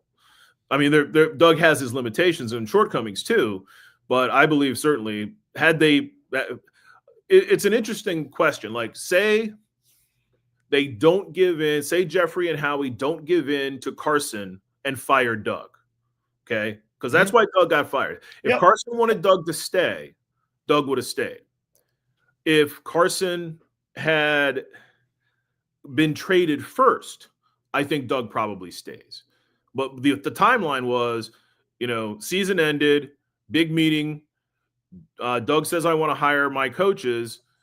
Carson doesn't stick up for him. He's gone. Then Carson says, I still want to get traded. So it'd be interesting to see how this would have all played out if this was Doug's, 9th year in Philadelphia. You know, would they have gone back to the Super Bowl? Because at that point, Doug's a Hall of Fame coach. 2 Super Bowl wins and a Super Bowl appearance. He's going to the Hall of Fame. If I told you 20 years ago Doug Peterson was going to be a Hall of Fame NFL head coach, you'd have put me in a straitjacket. Yeah, no, I mean, so you're saying, do you believe that if Doug was the head coach in 22 against the Chiefs, they win that game? No. I mean, they lost the game because Jalen Hurts fumbled the football in first half. Okay. That's the play. I mean, that was the biggest play of the, you know, they had some penalties. They got beat on defense. You know, there were some issues that happened, but the biggest play of the game is Jalen Hurts dropped the football when he saw a guy running at him, and that guy picked it up and scored, if I'm not mistaken, or they picked it up and returned it, and it turned into a touchdown, one of the two. I can't remember. I mean, Doug's not going to help him. It was a scoop and score. Was it a scoop and score? It was a scoop and score. Yeah. So no, I mean, yeah, Doug's a very good football coach. You give him a quarterback and you give him a quarterback and some grown men to coach. He's fine. I don't think Doug is going to win a lot with young guys, but I think he could have, coexisted with Vic, assuming everything else is equal. I think he could have coexisted with Vic Fangio. I don't think Jonathan Gannon and Shane Steichen were the big reason the Eagles went to the Super Bowl. I mean, look what they haven't done since, right? As Nick's coordinators. I think you could have had ordinary coordinators, but the team is just so talented. There's just so much talent, especially trading for A.J. Brown and then signing him to a $100 million contract. Nobody's going to look at that as brilliant or genius. But if you look at who A.J. Brown was in that moment, a malcontented guy coming off a contract, with good stats, but lots of baggage, they traded a pick and gave him $100 million. That's a huge gamble. If that gamble goes south, if they don't make the playoffs that year, Howie's probably getting fired. Do you agree, though, with me on this? I try having a conversation with some Philly guys. So wait a minute. The year previous, they draft a guy 10th overall at wideout. The next year, they trade a first-round pick for the guy. My contention is they never thought A.J. Brown was going to be that guy because at the end of the day, I mean, are you telling me you draft a guy number 1 to be a number 2? Is that what you drafted? Yeah, I will say this. They are astonished that Devontae was as good as he was, as fast as he was. AJ was the finished product. He was TO 2.0, right? Big, strong. I'm shocked how good he is here. Mini DK, right? Mini DK Metcalf. Right. So they think about it this way. They drafted a guy to be the number 2. That's crazy. No, I've never heard that. Look at Cincinnati. Everybody's got 2. You got to have 2. And that's the only way they thought they could have 2 immediately. Just add water. So they didn't know. I think they thought Tennessee was going to trade AJ the year they drafted Devontae, but he wasn't the only option that year. There were other things they could have done, including pick one in the first round. But they were going to get another number 1 or a number 1A wide receiver. Now, you can argue that that's unwise, but this is also the team that drafted a backup quarterback before their franchise quarterback's extension kicked in. All right? So that's what they think is important. You win on the outside. If you look at what they do, they draft edges and cornerbacks, wide receivers and quarterbacks. Okay? So, and defensive ends, or edges, and tackles. That's where they spend their draft capital. And they always have. The big difference in the last, I'd say 2 of the last 15 drafts, is that they're starting to look at the interior line a little bit differently. Like they're valuing it more. They drafted 2 defensive tackles in the first round in back-to-back years. Now, there's an argument for you. I think they traded up to get both of them, if I'm not mistaken. Yeah, they traded up to get Davis at 13, and they traded up to get Carter at 9. Yeah. How do you justify that? Yeah. I mean, that to me is much more damning than acquiring 2, spending all that capital on the on the receivers in a league that's made for receivers. This league is made for receivers, edge rushers, tackles, quarterbacks, and cornerbacks. They went inside, traded up twice to bolster their interior defensive line. Who does that 2 years in a row? That to me is crazier than AJ. Absolutely. I know you're pressed for time. I got one last question for you here. Mm-hmm. I've gone back and forth with Mark Cuban on text messaging and also on Twitter, or we've been talking about it. I know what guy needs attention more than him, man. I don't dislike him. I like whatever, but this guy is all over Twitter. He's got a TV show. He's got the pharmacy thing. He likes the spotlight. As narcissistic as Musk and Trump are, Mark Cuban is just as. Hey, I'm with you, but tell me this, because he says the same thing to me. Why is it so that I don't care about the NBA Finals right now? And please don't tell me it's small market. Isn't it personality driven? Why I don't. It is not personality driven, because Shai Gilgeous-Alexander and Tyrese Halliburton are 2 of the best personalities in the last 30 years in the NBA. Okay. This is why you don't care. Joel Embiid, Kevin Durant, Chris Paul, load management, LeBron James, and the toxicity of the NBA on Twitter with a bunch of like wannabe sports experts who don't know basketball, don't really know sports, and condescend to everyone who wants to get in any sort of like social media conversation about basketball. That's the problem. Basketball is toxic from the outside in and the inside out. Name one likable superstar except Steph Curry. I can't. You That's can't. what I'm saying. I And mean, think about the most popular basketball player, Marcus, is Caitlin Clark. Absolutely. Absolutely. That's a good point. That's a good point. I would say Steph is probably still more popular across the board, but Steph is likable. You used to have like you could root for guys like Hakeem Olajuwon and Patrick Ewing and Shaq and Kenny and Stephen Francis and Baron Day. Like these guys were just like playing basketball, Tim Hardaway, having fun, not entitled, greedy. What team am I going to? You're a dummy, all that sort of stuff. Now there are no heroes. Steph is a spectacular hero. I'll tell you this. I'll let you go. So I have 3 daughters. They all play basketball. My wife played basketball in college. It's big in our house, right?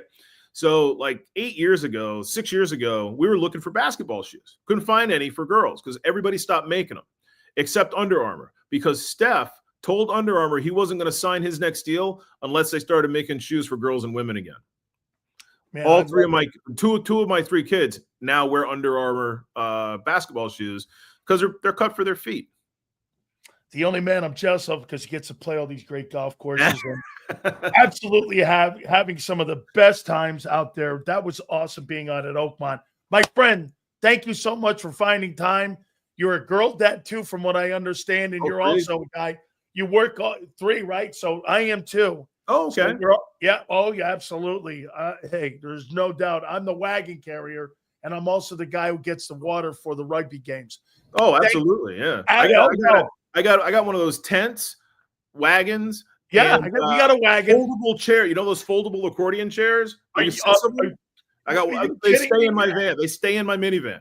I got 3 of those. We got canopies. We got wagons. Yep. We got a brand new industrial wagon. This is all I do.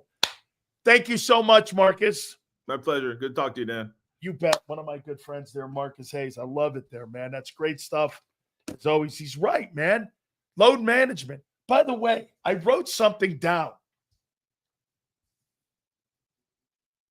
Doug Peterson would do the same job, not better. Hold on. That's a soundbite. Marcus Hayes says that Nick Sirianni would not do as good a job as Doug Peterson if Doug was still the coach of the Eagles.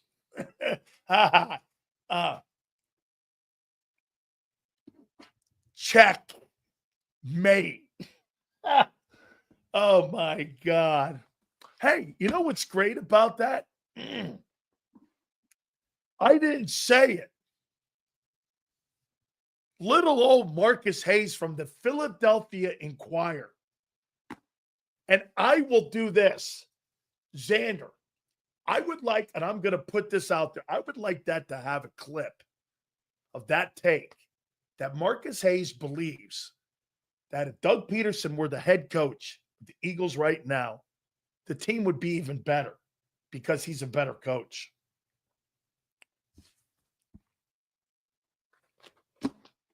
Well,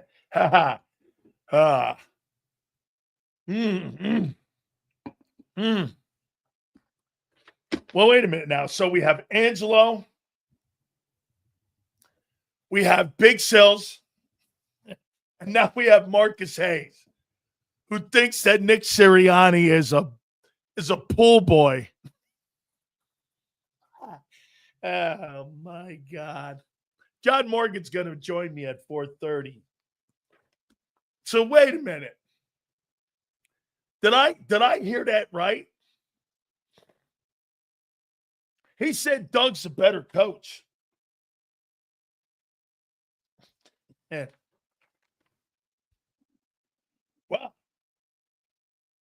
Man.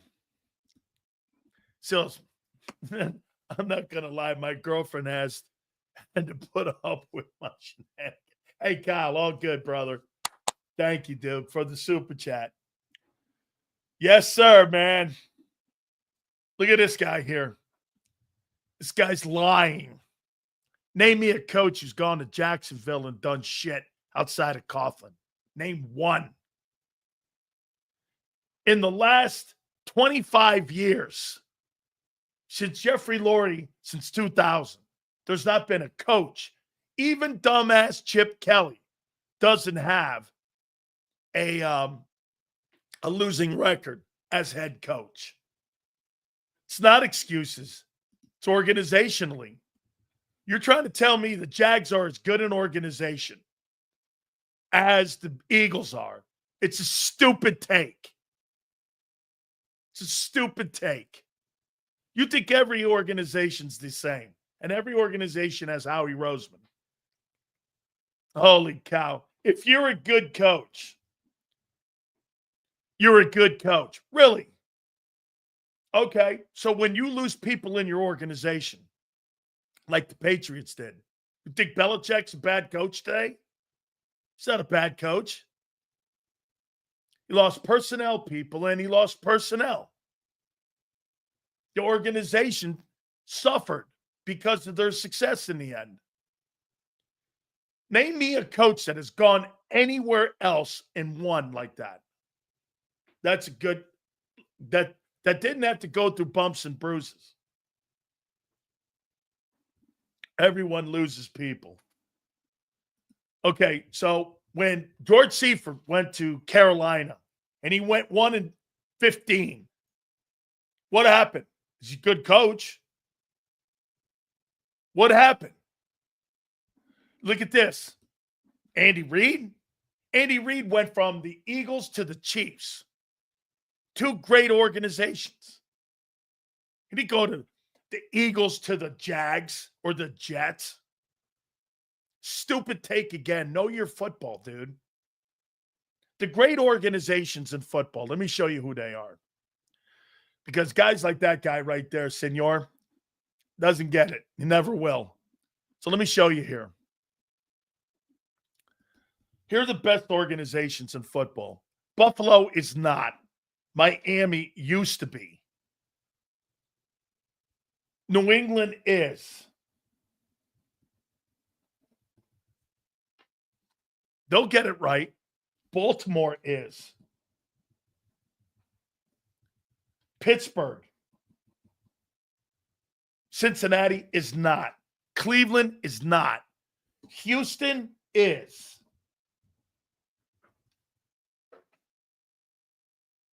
Indianapolis is not. Jacksonville is not. Tennessee is not. KC is. Chargers are not. Denver is not. Raiders are not. NFC, Philly. Washington. I'm got to wait a little bit, another year. Dallas is not. New York is not.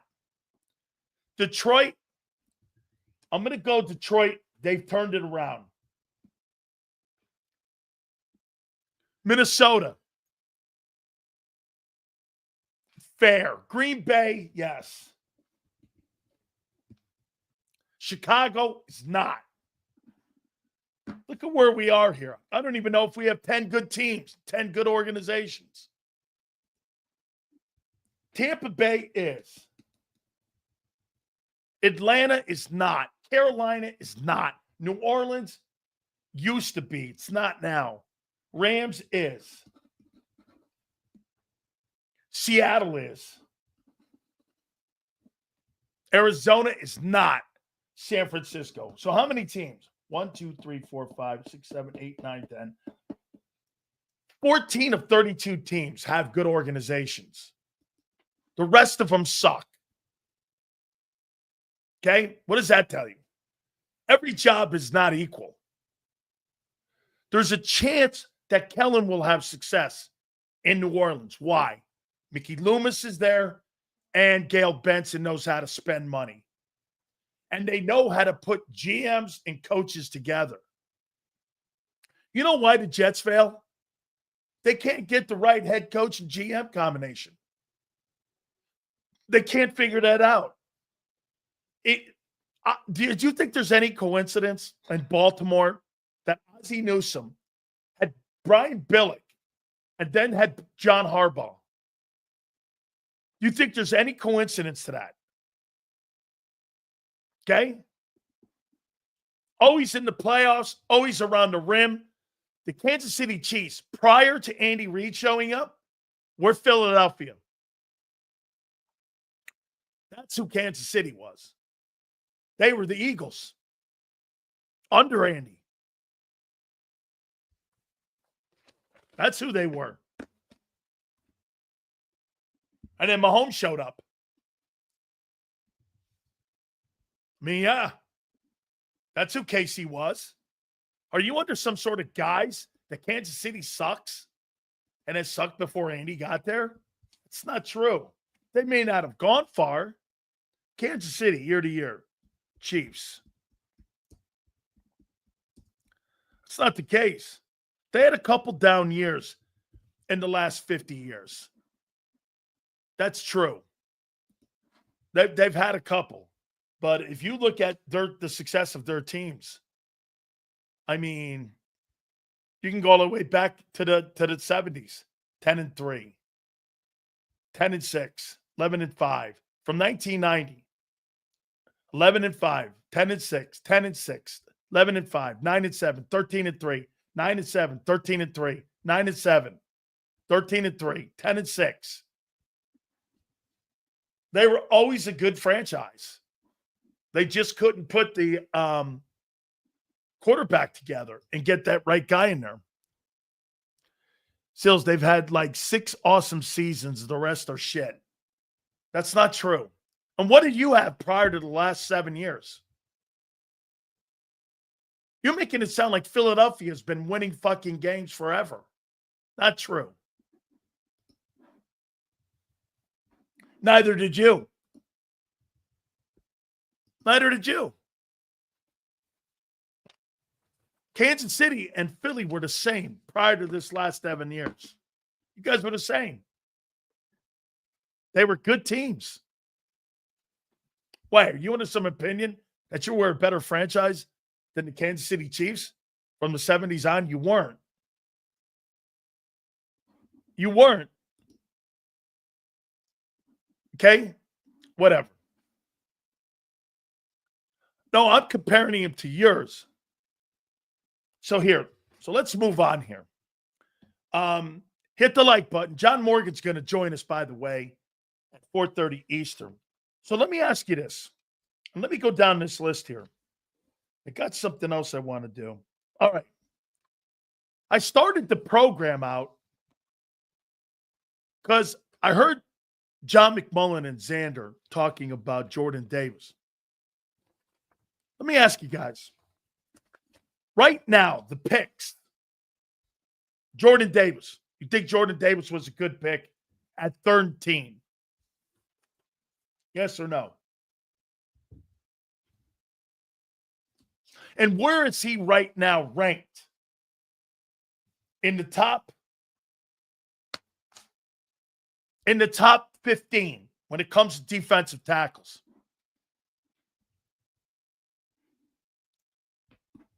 Where's Jordan Davis? So, Steve, you don't think the Jordan Davis pick was good? Okay. How many think that pick has been a good pick? Yes or no? You think it's been a good pick?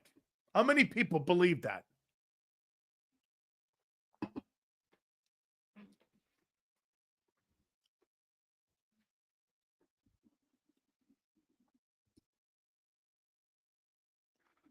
How many people believe this pick's been good? Top Philly athletes, go. I'll do that a little bit later.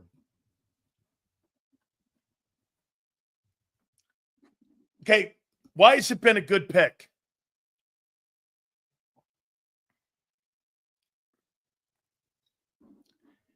underachieving for the draft spot.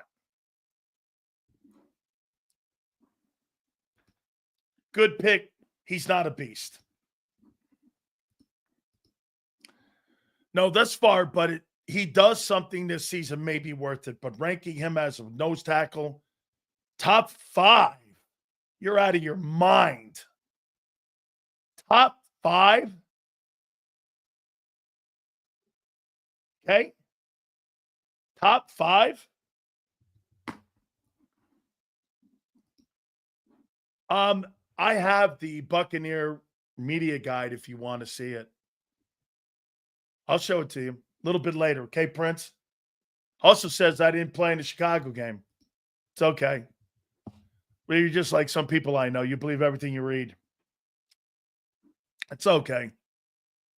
I have the program. Anyway, again, not about me here.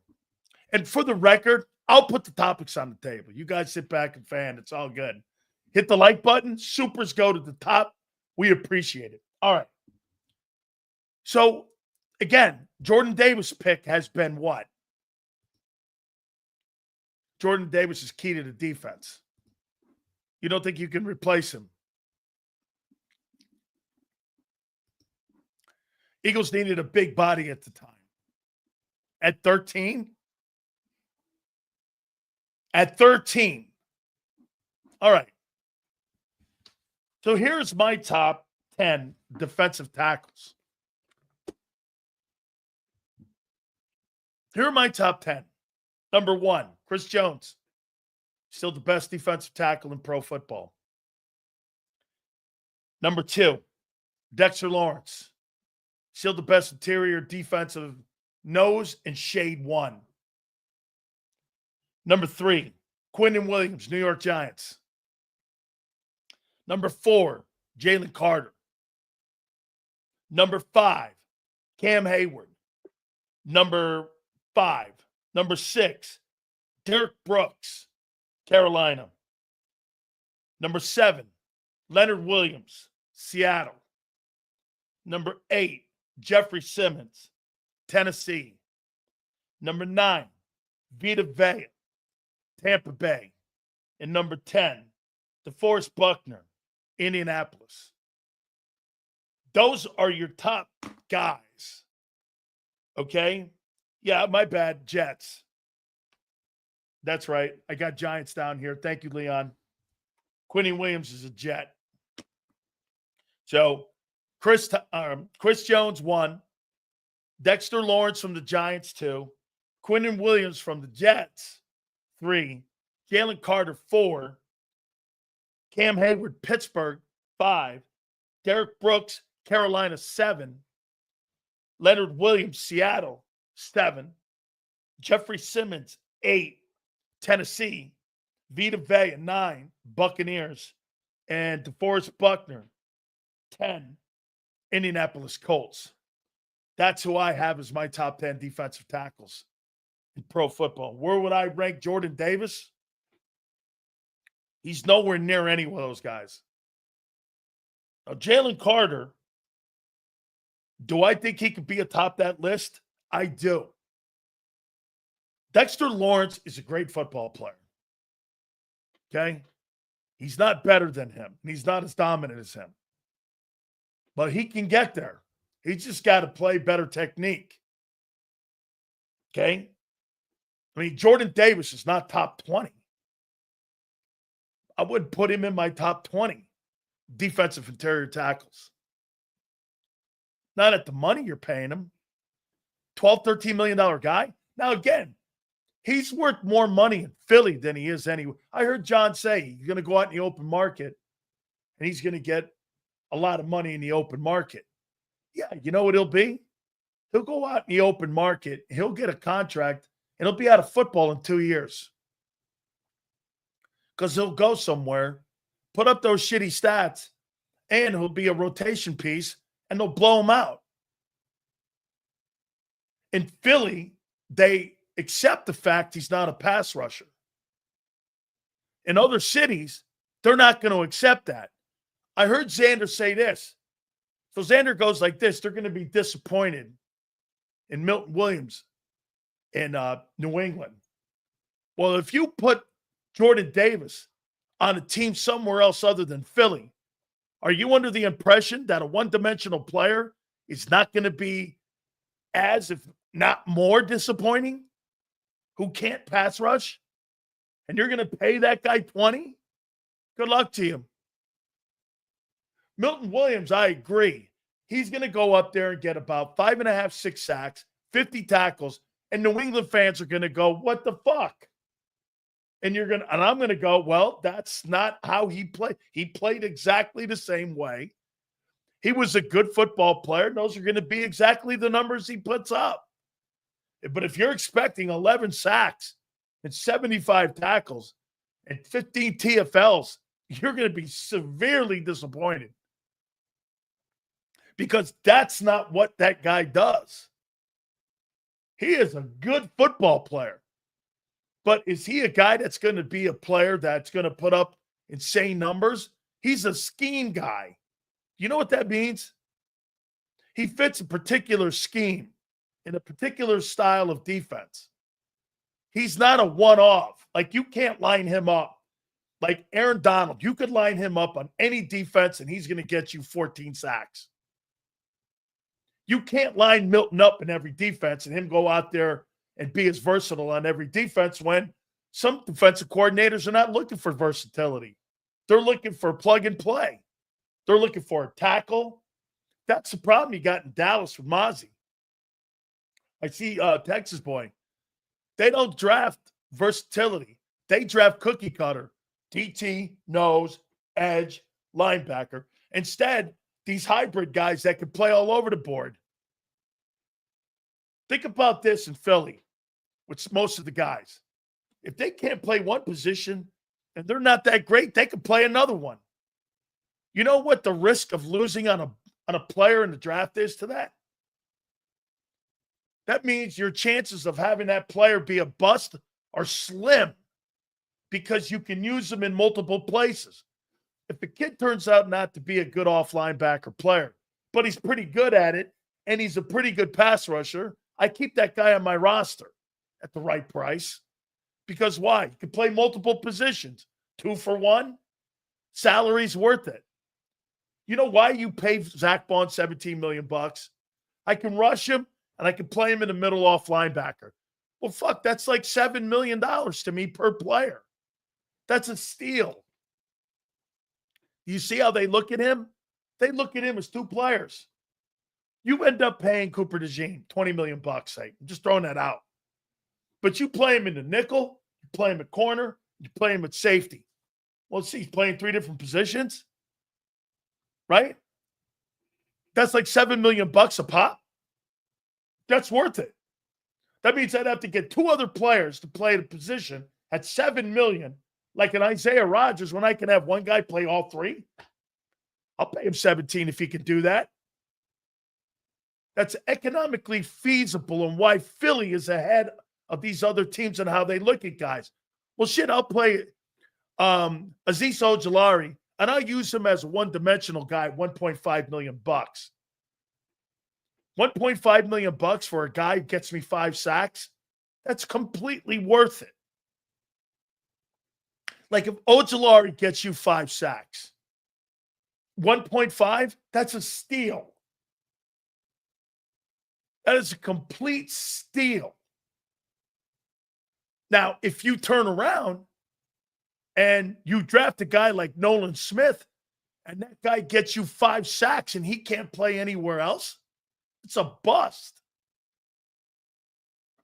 That's why when the Eagles are going to be paying out money to people, they're going to be paying money out to people that, you notice what they're doing?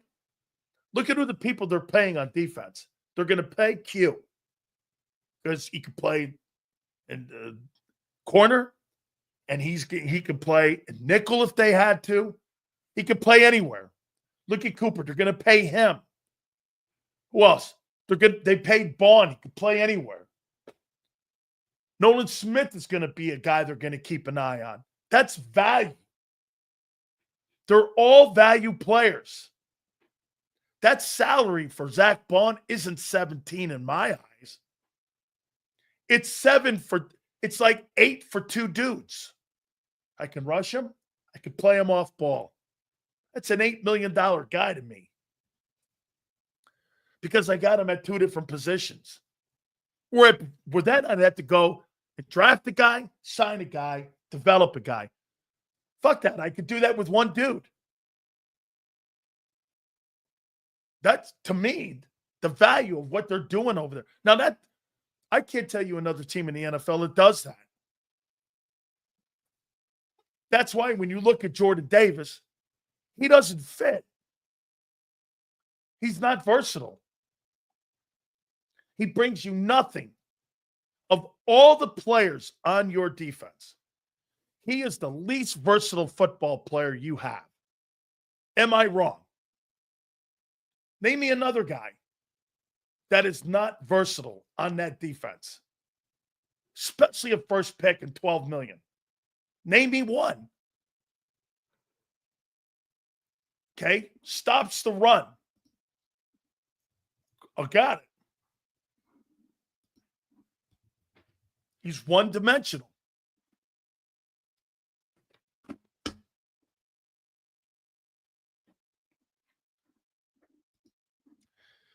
Sills, why don't you ask Jalen Carter how Jordan Davis helped him? Well, how did he help him? With all the double teams he was taking on a year ago. And he was getting frustrated because of the double teams. How did he help him? I'm curious. How did he help him? He took on more double teams than any defensive tackle in football. How did he help him? How?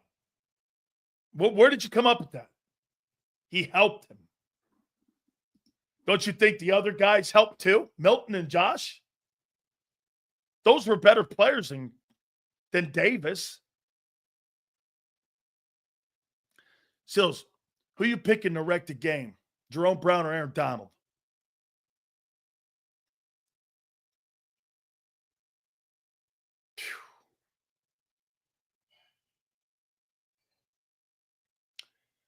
I'm sorry. I'm going Jerome.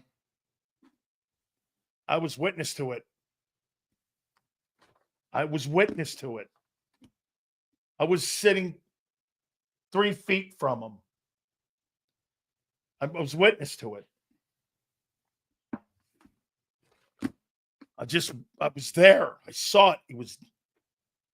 I just witness to it. Seriously, man. I saw this guy in a game. He had 20 tackles. He broke the quarterback, Troy Aikman's leg. He blocked the punt. He blocked the field goal. He had an interception. And he had 3 sacks. I've never seen to this day anything like that. I went back to my locker. I sat there like this. Put my head down. He put his arm around me. I had a pretty decent game. We killed him. I sat there and I just looked at him and I said, I've never seen anything like that. I'll never see anything like that again. It was just possession. It was like his feet were off the ground and he was possessed. I've never in my life seen anything like that. Just possessed. I saw 3 guys try to block him. Ate him up, threw him under heads, broke Troy Aikman's leg. It was just I've never seen anything like it. Sat in my locker, and I just said, I can't believe what I witnessed. I mean, it was just unbelievable. I've been on the field with some really great performances. And to see something like that, you had to be there, man. It was like religious kind of stuff. You just watched it. You're like, holy cow, this is unbelievable. I kept going back to the huddle going, it's unbelievable. This is just utterly unbelievable. I had 10 tackles in the game. This guy had 20. It's like, this is unbelievable. I've never seen anything like this. Just unreal. Sills, have you picked your Super Bowl teams yet? No. He's better than Sapp. If Jerome alive, we would pick up another Super Bowl. If Jerome were alive, Reggie would have never left Philly. Okay? Hey, if Jerome Brown had lived, okay, Reggie would never have left Philadelphia. And if your owner wasn't such a racist, dare I say that, with Norman Brayman, it would have been better. He thought Reggie was anti Jewish and all that, and Reggie's ways. Said that his best years were behind him. And I shouldn't say that about Norman because I like Norman, but he shouldn't have said that about Reggie. Reggie's a complex dude. Okay? He's a very complex guy. And I knew him. You know, like I said, if Jerome had lived, Reggie White would have never have left Philly. He just wouldn't have. And, you know, the whole relationship with Favre, you know, Brett Favre, he was not going to let Brett Favre die because Favre was a drug addict with those Vicodins. We'll see. I would rather kept Milton over JD. Yeah, me too. But you know why they wouldn't do that? Howie's not going to look bad on a first-round pick yet. Davis has more sacks than Missy Parsons in the playoffs. How you doing? Yep. Okay. And that's why you have your D coordinator talking shit on him. Yeah, that right? Jerome was better than Sapp. He's better than Sapp. And he wasn't going to spend money, and he had the money. You know, okay? Sleeping on Davis? How you sleeping on Davis? How you sleeping on Donut Davis?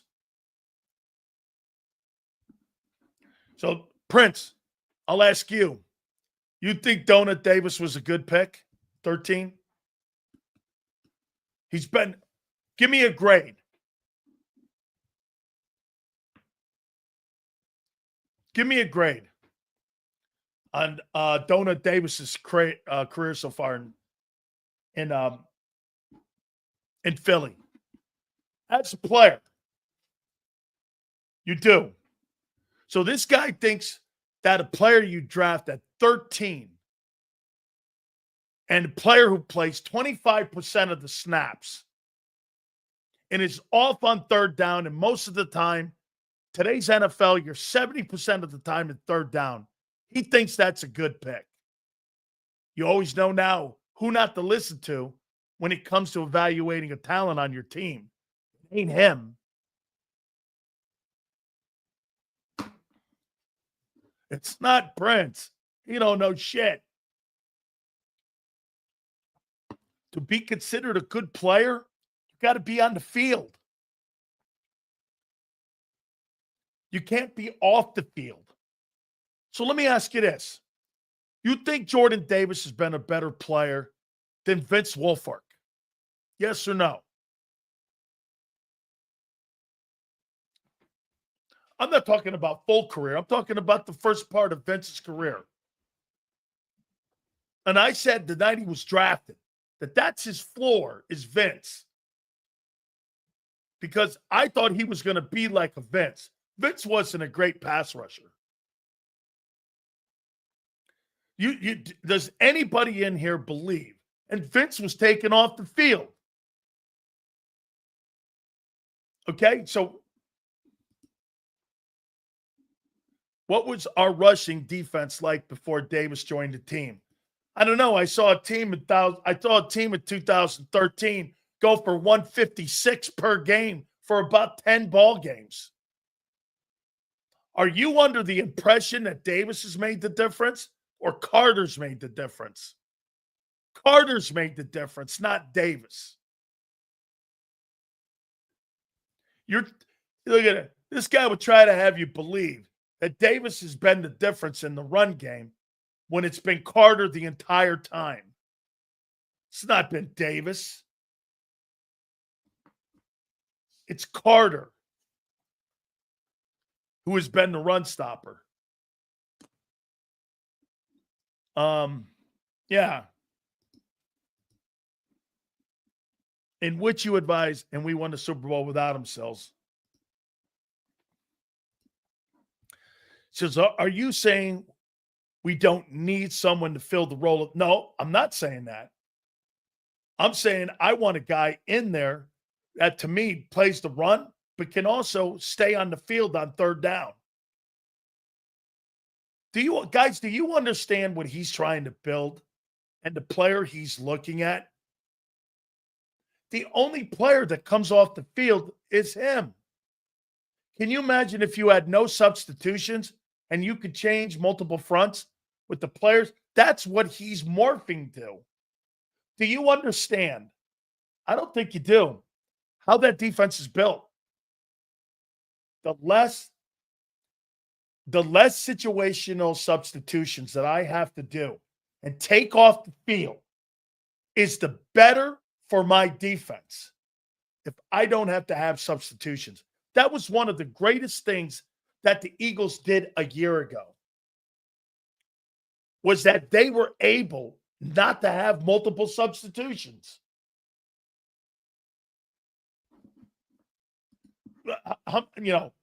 And every time how do the Eagles run teams off the field? They go up tempo. Why? Why do you guys know why you go up tempo?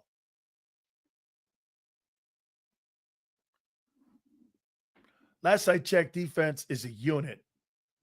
Or you don't have the same unit you did a year ago. Last I checked. What? Again, why do you think you go up tempo? So you catch teams in bad formations and bad personnel. That's what the Eagles did all last year offensively. That's how they knocked teams out. That's how they became number one. Keep it like you kept Baltimore on the field with that. They were not able to get their nickel package in. You ran them into the ground using base. I don't think you guys get it. That's how they're building it.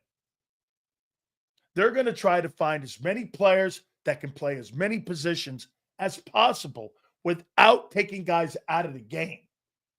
You just look over to the sidelines. We're going to go man. We're going to go dime. We're going to go base. And you don't have to take anybody off the field. Nobody can beat you. I would rather have that versatility than having Micah Parsons or any kind of great player on my team. Sills, Davis' issue is not talent. It's personal responsibility. Where in the combine process do they measure that? Shouldn't Rocker have known JD's not personally driven? How would he know that with 1 week? He wouldn't know that. That's an interview you have with the position coach at Georgia. Okay? That's a position you look up at Georgia. Right.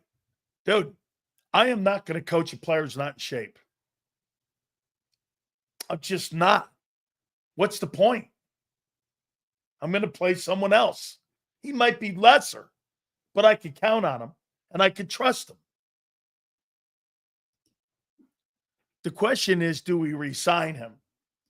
Look, I mean, if you're such a good personnel guy, why do you care about that?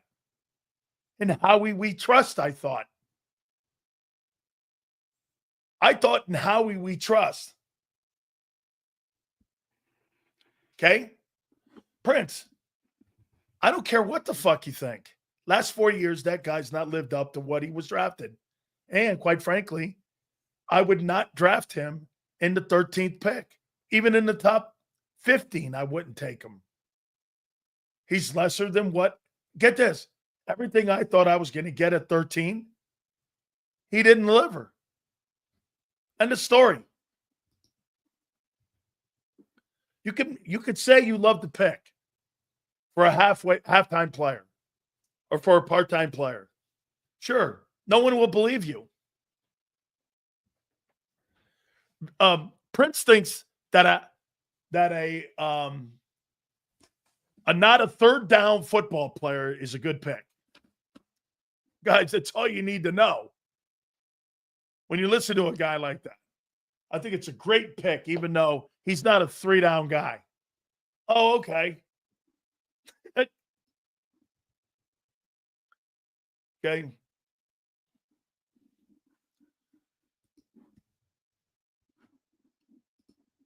Get this. Look. What's the excuses here? He hasn't delivered yet. Well, how many years will this be going into, guy? 4? 4? Someone would go, Sills, how is he as a nose? What would you say as a nose? I think he's pretty good. I saw Linval Joseph do the same job. I did. And he was 36. I saw Linval Joseph do the same thing at 36 years old.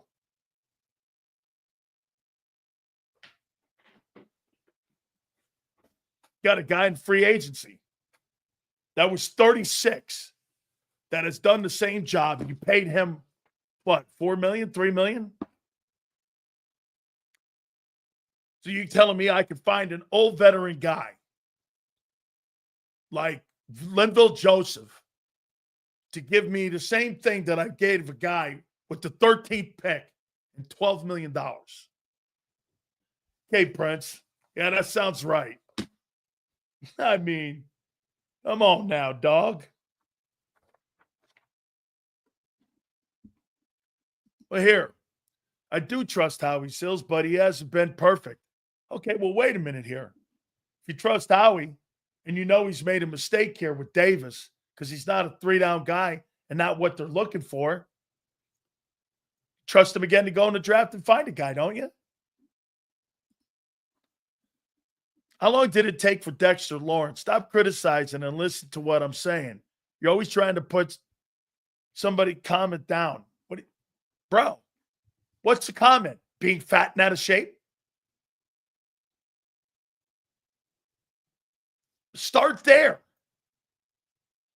You know, it's one thing for me to go, he's not a good pass rusher. Let's see him develop. You ever wonder maybe because he's fat and out of shape, that part of his process is he's not conditioned mentally to get better as a player? Did you ever think of that or no? What do you want me to talk to him here? Like a buddy? You think Clint Hurt talks to him like a buddy? Clint tells him all the time, get your shit together. Where are we going here? It's your time now. Tells him that all the time. Same conversation every year with Jordan Davis. Aren't you sick of it?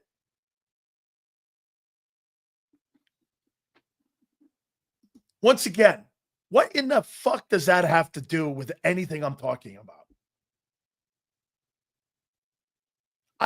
What does that mean, anything? What in the world has that anything to do with being fat and out of shape?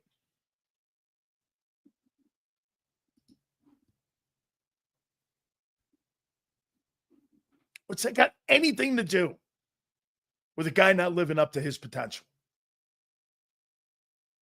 You guys may not think this, but I want the best for the kid. I want him to get his head out of his ass.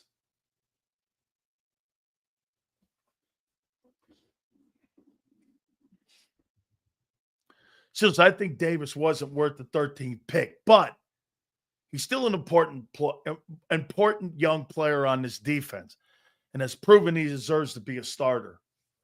Dude, I could get any guy in there to fill his role. I saw you do it with Sue and Joseph. You brought 2 dudes in mid-season. I saw you do it. You're trying to justify the 13th pick by keeping fat guy on the team. and telling me how great he is against the run.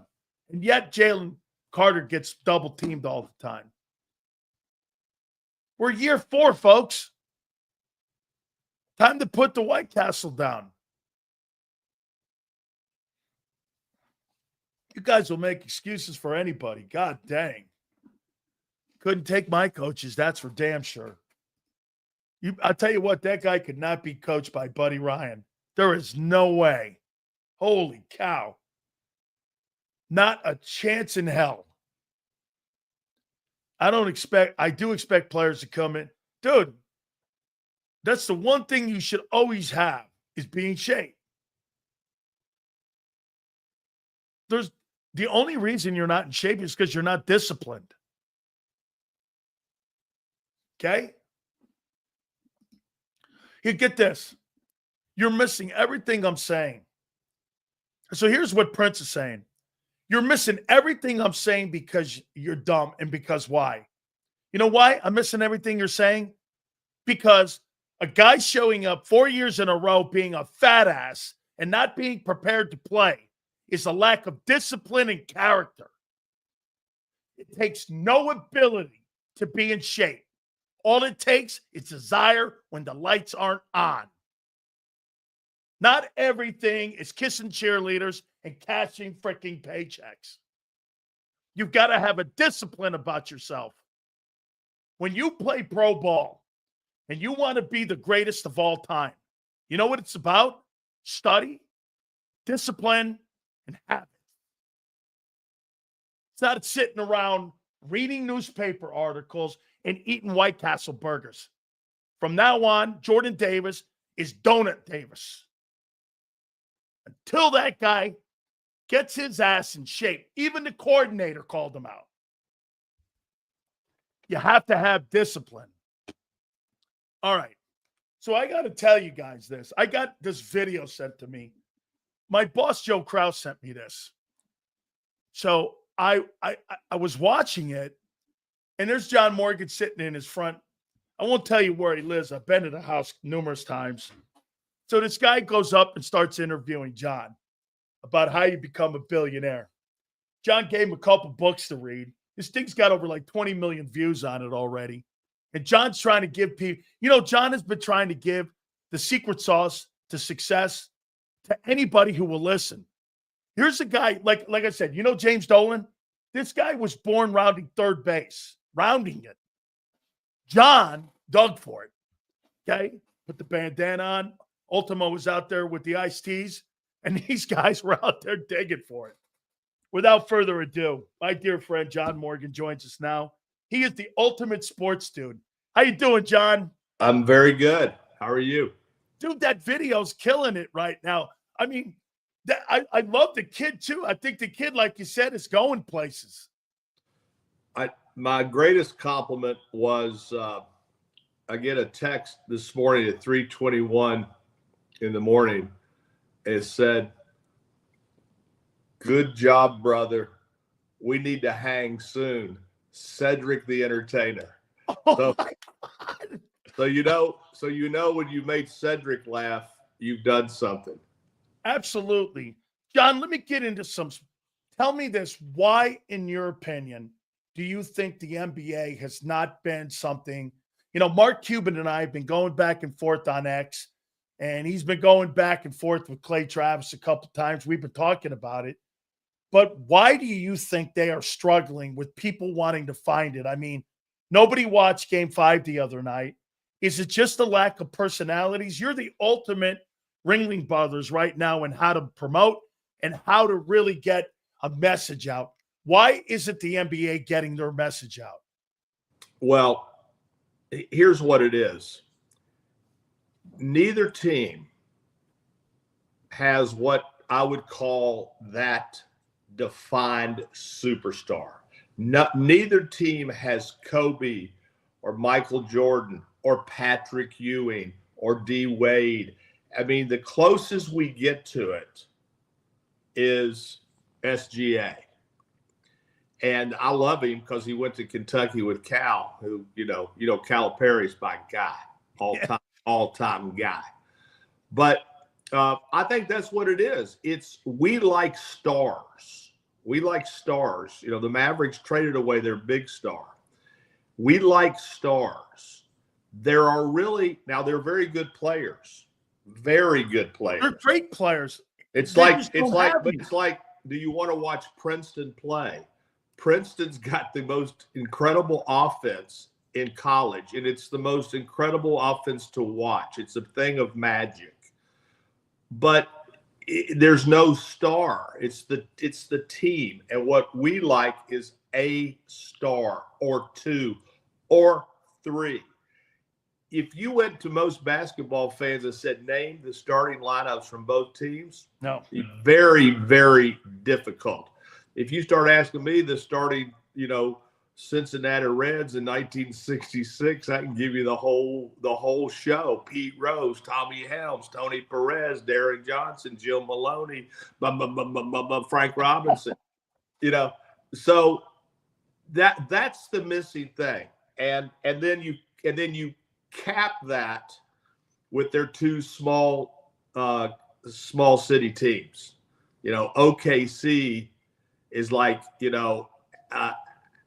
like North Dakota. Where is OKC? It ain't okay. But I'm sure it's a great town, a little oil town. And then Indianapolis is just, out there in the woods. I've been there for the Final Four. I drove around Indianapolis. I'm like, there's a lot of nothing here. Yeah, but John, that doesn't work, though, in the NFL.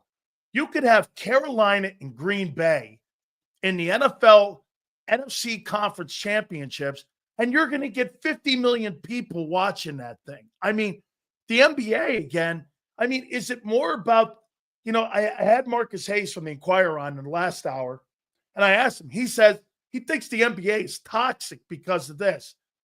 LeBron James and a lot of the guys with load management, when you try to sell that, John, to a man who gets up every day and goes to work 9 to 5, and you got guys taking nights off, I wondered if that's also part of it, where they're just not translating with America and the American sports fans because they look at the NBA now.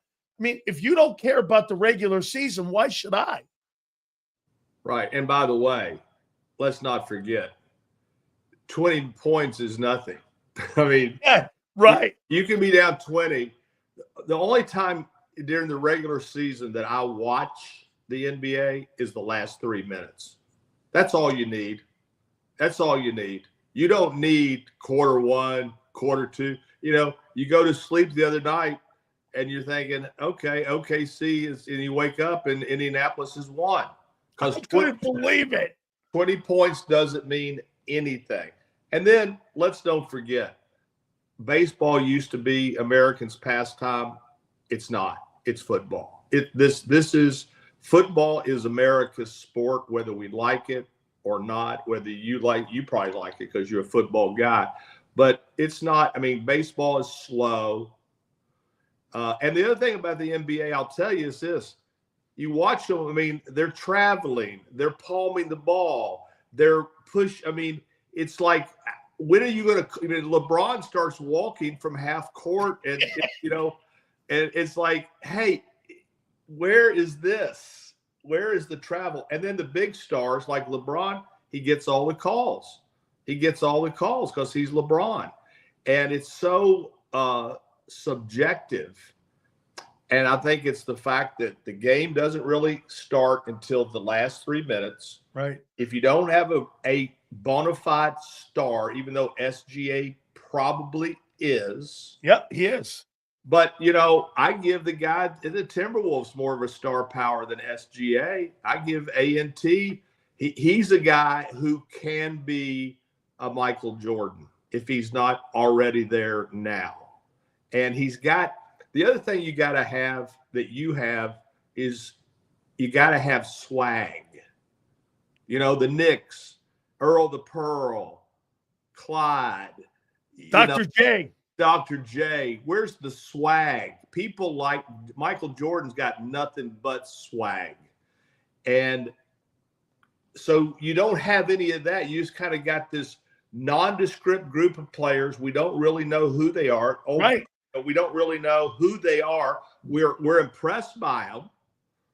But I'll tell you what, if I was the NBA commissioner, I'd make a new rule to make it more exciting. And by the way, they can do it. I would make a 4-point shot from behind the half court line. And I would make a 5-point shot if you inbound it from full court and just throw it the length of, and it goes in. I love it. That's 5 points. I want some action. I want some action. I don't want the one-on-one with SGA dealing on somebody. Hey, John, then tell me this. Is it just because she's a white chick? The attraction of Caitlin Clark, I'm not going to lie. Over the weekend, I got a notification. Caitlin Clark's playing. I tune it on, 32, 9, and 8 she gets. I'm watching this.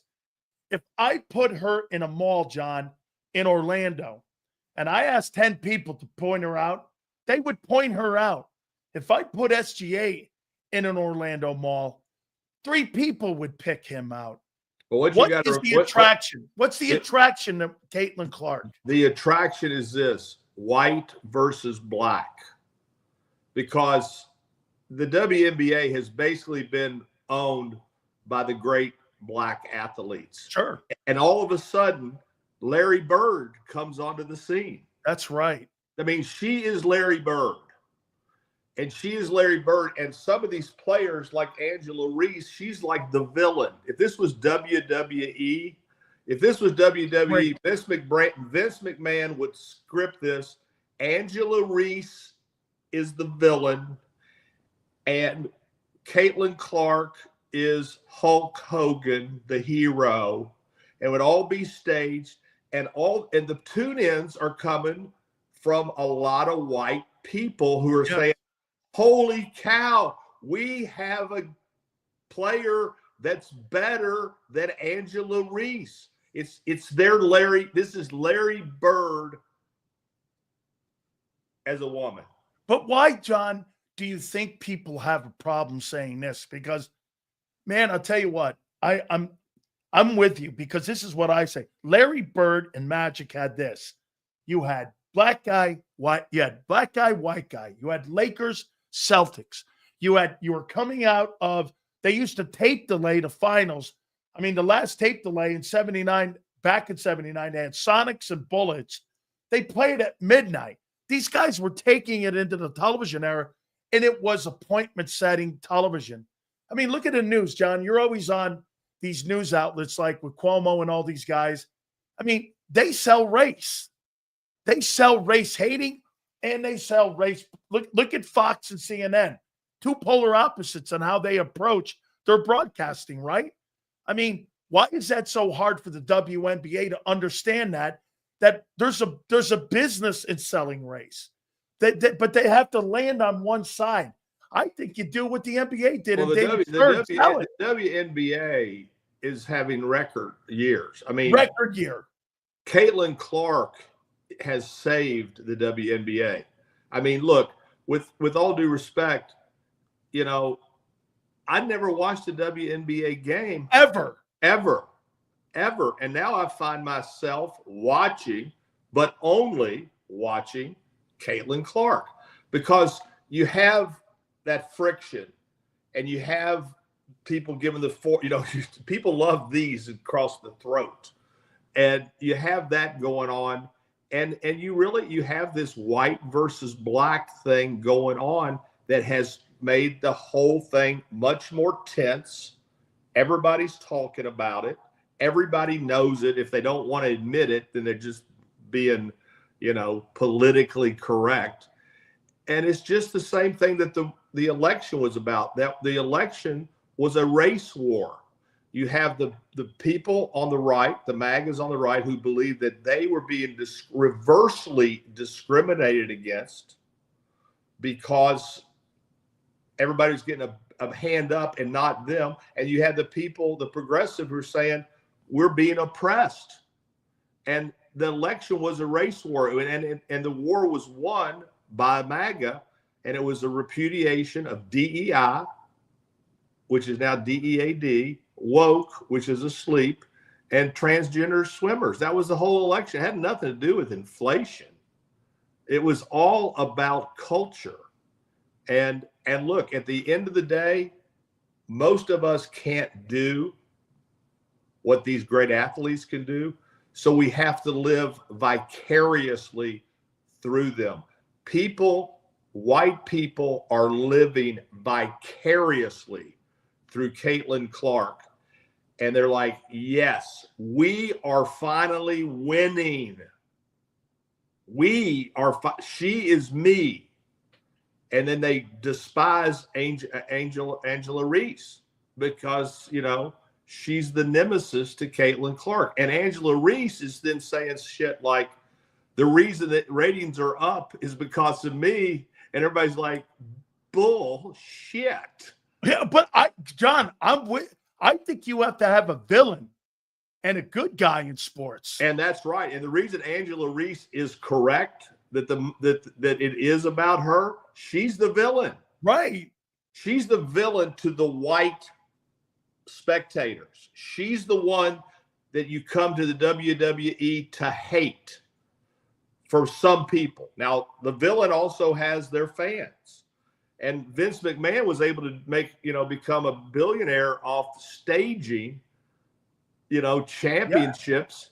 Yeah. And listen, when you go to WWE, grown men and grown women are screaming and yelling as if it's real. I know. mean, they're screaming like this is really true. And we're really watching a cartoon. So let me ask you about, let me go here with this. I want to ask you one political question, John. So this past weekend, when you saw all the protests, I said this, and I will say this to my death on this. Where were those people in November? I mean, this is another example of fooling yourself again as you're getting ready for the midterms. If you think this guy's not baiting you into what he wants, he is a professional baiter, John. He knows that his base is middle America in the South. He knows it's not New York, and he knows it's not California. But yet you see Chicago, California, and you see all these people going, look at all the people that showed up. And I'm like, well, where were those people last November? I mean, they weren't there. Am I reading that wrong? No. And look, Trump is very, very smart when it comes to people. And he's a master of stagecraft. Look, it's not a coincidence that he goes to the Alabama and LSU football games. It's not a coincidence that he goes to UFC. It's not a coincidence that he goes to WWE. It's not a coincidence that he cozies up to these phony televangelist crooks, Billy Graham's son, but Franklin Graham. I mean, Jerry Falwell's, bullshit son. But he's not. He knows what he's doing. He has tapped in to the majority of Americans, and they forgive him for everything. And now you see, and he's beautiful at pivoting. At first, he said, "I told Israel not to go in," and then today I heard him say, "We control the skies over Iran. We, like me." So he's like, he's seeing that Iran has been a big, bluffer all these years. They're like Iraq. They don't have weapons of nothing. And so all of a sudden Trump's going, now, wait a minute. I need to jump on this bandwagon. We control the skies. And we have the bunker buster that can bust in. Yeah, I've seen it. And yeah, so he love him or hate him, he learned a lot being on The Apprentice. He sure did. His whole cabinet is like a casting director from West Wing. You got that girl from South Dakota with the extension, with the extensions and the ball cap. She's like, off of episode of CSI Los Angeles. And you got Pete Hegsmith, who had to swear not to drink so he could be secretary. Hey, wait a minute. Hey, John, I could have swore I saw that girl, man, over at Rachel's one night, but I don't know. Well, he likes beautiful people. He does. Donald Trump, if you're ugly, do not apply. Do not apply, because if you don't look good on TV, you're not making the show. I mean, if you're Madeleine Albright, you're not going to get to be Secretary of State for Donald Trump. You know, Hey, going to be Marco Rubio. Couple last ones here. So, John, I know that you have a group together for the Rays, and I'm going to show you something here, and you guys can use this. I just heard that Major League Baseball may do this. So the Rays are 19-6 over the last, 25 ball games. They're 2.5 back of the Yankees right now. And you want to hear what baseball's getting ready to do? If they end up making it to the ALCS or the World Series, they're going to move the games to either Miami, Houston, or Atlanta, because they don't want to have it at Steinbrenner Field, because, they're playing over there now. Right. Oh, yeah. And they're not playing at the Trop because the Trop got knocked down because, obviously of a hurricane. So, so wait a minute. You're going to take that team who is starved and died over there and playing at Steinbrenner Field in front of 9,000 fans, and you're going to move that out because you need to make a nickel?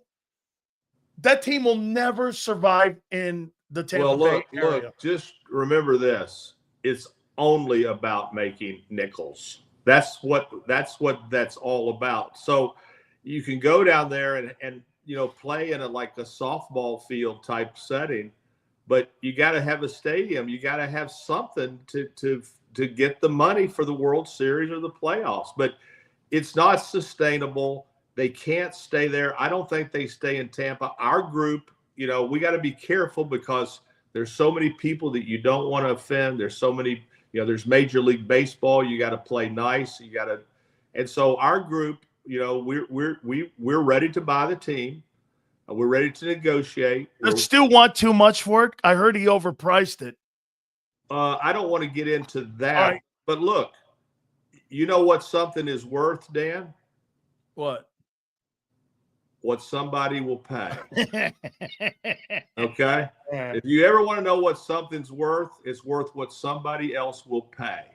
And if Stu can get it, then good for Stu. He might not get it from me, but he might get it from somebody like when you got a guy like Ballmer who's got FU money, it doesn't mean, it doesn't matter to Ballmer with the Clippers.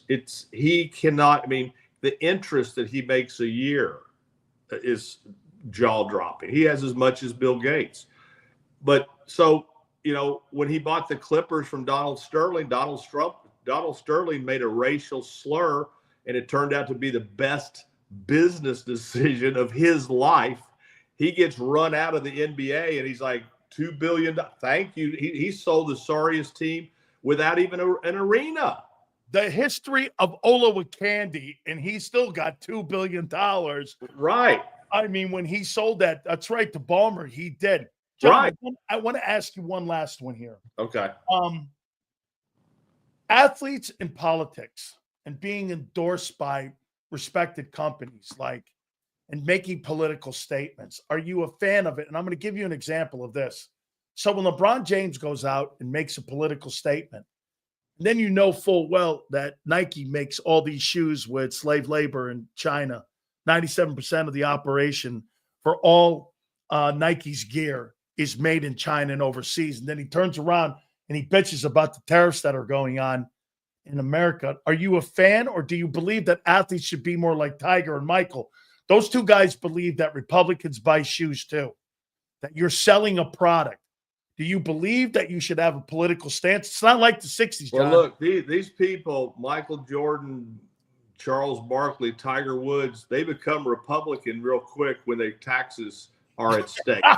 All of a sudden it's like, but look, I think the guy who does it the best, that handles politics the best without being over the top, is Steve Kerr. Huh. He'll speak his mind. but he's not. But you know where he stands. Yeah. But it's in a very respectful way. Popovich was the same way. Pop was the same way. His background, John, his parents were like, so I think they were ambassadors. I think his father was killed or something like that. His father was killed. He had a growing up around that. But when Steve Kerr speaks, you know, I listen. When some of these people speak, I'm like, you know, no, I'm not interested in but I do appreciate everybody's right to free speech. You get to say it, let the chips fall where they may. But you know, I think Jordan and Tiger have decided, look, I don't need to get involved in politics because they may not buy my shoes, right. They may not buy my shirts, and they may not buy my clubs. And my name is Wes. Keep me out of this mess. and you know, it's a business decision. And then a lot of people are like criticizing them for not standing up for X, Y, and Z. And they're like, you know what? Tiger Woods and Michael Jordan, their slogan is this: I'm for me. Hey. I'm for me. First, second, and third. And look, I don't fault them necessarily. You know, I don't fault them necessarily because I don't know what their politics are. I don't know what they're really thinking. But what they're thinking is money. John, how do you stay in the middle of that? I mean, because look, you got everybody clicking at your heels now when it comes to political donations and wanting you to be a supporter of this or supporter of that person or this issue or that issue. A guy like you probably has, I've been told, like billionaire guys, there's probably 7,000 deals that get presented to you daily. You look at 3 or you look at 1. How do you differentiate and how do you stay in the middle of that to be able to be equally fair to what you're looking at with the causes that you believe in and the positions you believe in? How do you keep a balance with that? Well, the first thing I'm always looking for, whether it's my charities or like we just gave a bunch of money to build a new building in Orlando for the Coalition for the Homeless for women and children. The things we're building a food bank in Appalachia. Charlie Ward and I, you know Charlie Ward. Oh, I just had him on my show. Well, Charlie Ward and I are FAMU coach now. He's the FAMU coach, but you know the Heisman Trophy. Next week, Charlie wants me to help build a Boys and Girls Club in Tallahassee. I'm inclined to do that, and Charlie Ward is one of the greats, not only as an athlete but as a human being. And so, when I make my charitable stuff, I'm looking for dignity. I'm looking for food, water, medicine, shelter, clothing. That's kind of our wheelhouse. I'm not a real, you know, money for the arts and all that. Other people can do. I mean, if you want to take me to the ballet, just leave me at home. I'm not going. If Willie Nelson's playing, I'll get in the car and come. If it's the Nutcracker, no. But the fans, the hoity-toity people can go do that. But wait, no Met Galas, John, for you? No. So, you know, and as far as businesses go, what I invest in is, and I invest in a lot of things, but I use the same strategy that I use when I go to the racetrack. I never bet on the horse. I only bet on the jockey.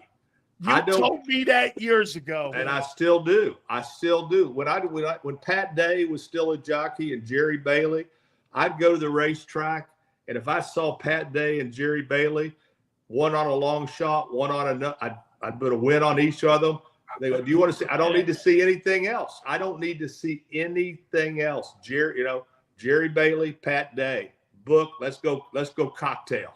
I love that, John. That's great stuff.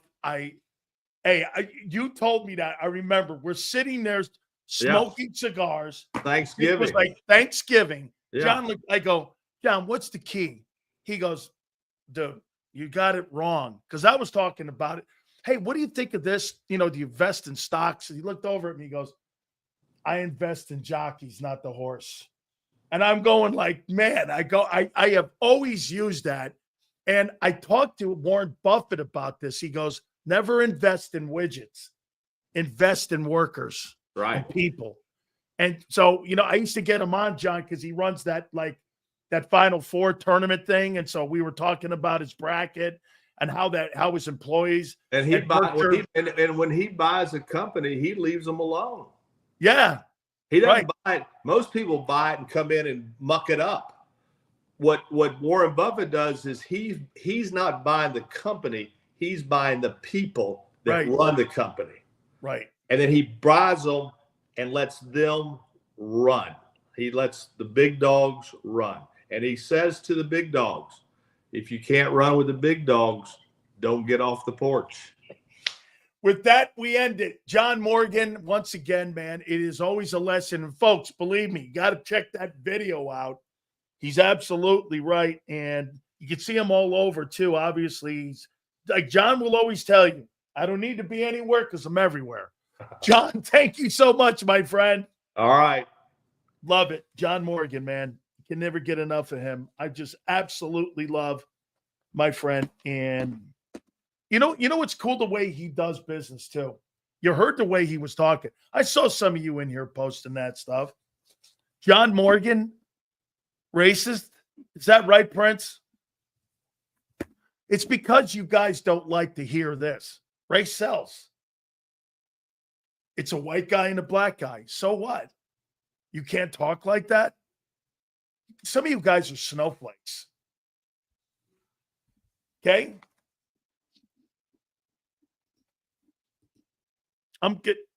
Wow. So that guy donates more to Democratic parties than anybody in the country. John Morgan gave Kamala Harris $14 million to beat Trump. Really? I'll make sure I tell you that some people in here think that. John Morgan gave $14 million to Kamala Harris to beat Trump.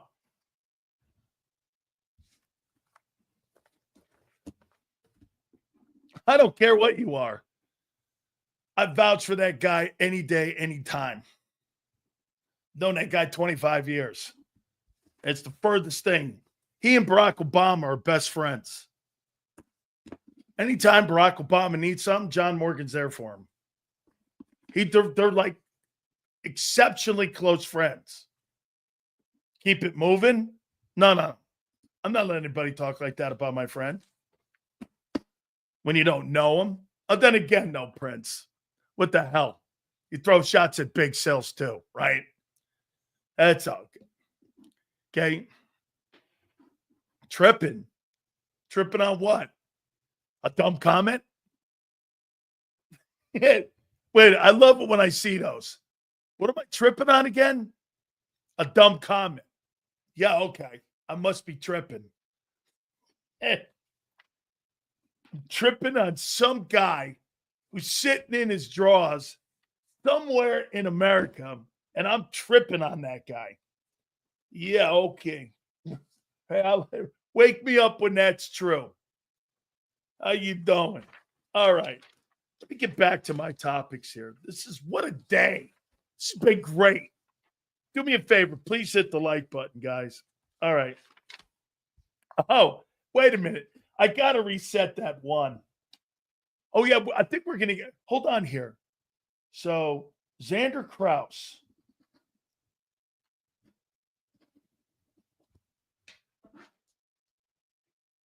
Marcus Hayes said that Doug Peterson would have done a better job than Nick Sirianni if he was still the coach of the Philadelphia Eagles. And he'd be better. Doug's a better coach. Yeah. I'm like, well, wait a minute. What about Nick? Now, so you believe, and I asked that question. Seals, to John's point, I never knew a Democrat. I never knew a Democrat on tax day. Funny, Kyle. So wait a minute. Marcus Hayes, here on this show today, he said that Doug would have done a better job of coaching than Nick. I don't know what to say.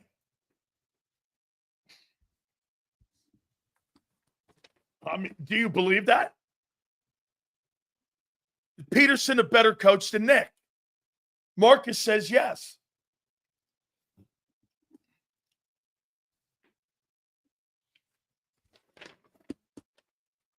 Yes? Do you believe it? Hit the like button. Huh? That's a great line by Marcus Hayes. The line of the day. Here's Ben, my friend, backside over. Nick Sirianni, most points scored in a playoff run in NFL history. This is Nick. 2024, Philadelphia Eagles. That's Nick Sirianni. Says Ben, my backside's friend over. I mean, come on, man. Nick Sirianni. Oh, my God. Oh, my God, man. That's fantastic. Ben, my backside's friend over or something. The first thing black people have to do is learn to take care of and stop killing each other. I think that's anybody, man, in any community. I don't think that's just isolated to a black community. I think that's every community. I don't know. We funded their Iron Dome. I don't care. Ridiculous take by Hayes about Peterson. Sirianni has developed our draft picks.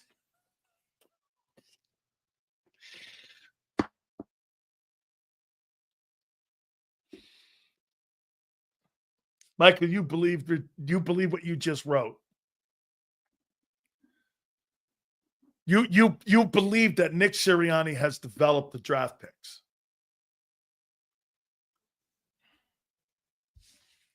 Then help me out on this. How come the passing game hasn't developed in 4 years? Maybe it has.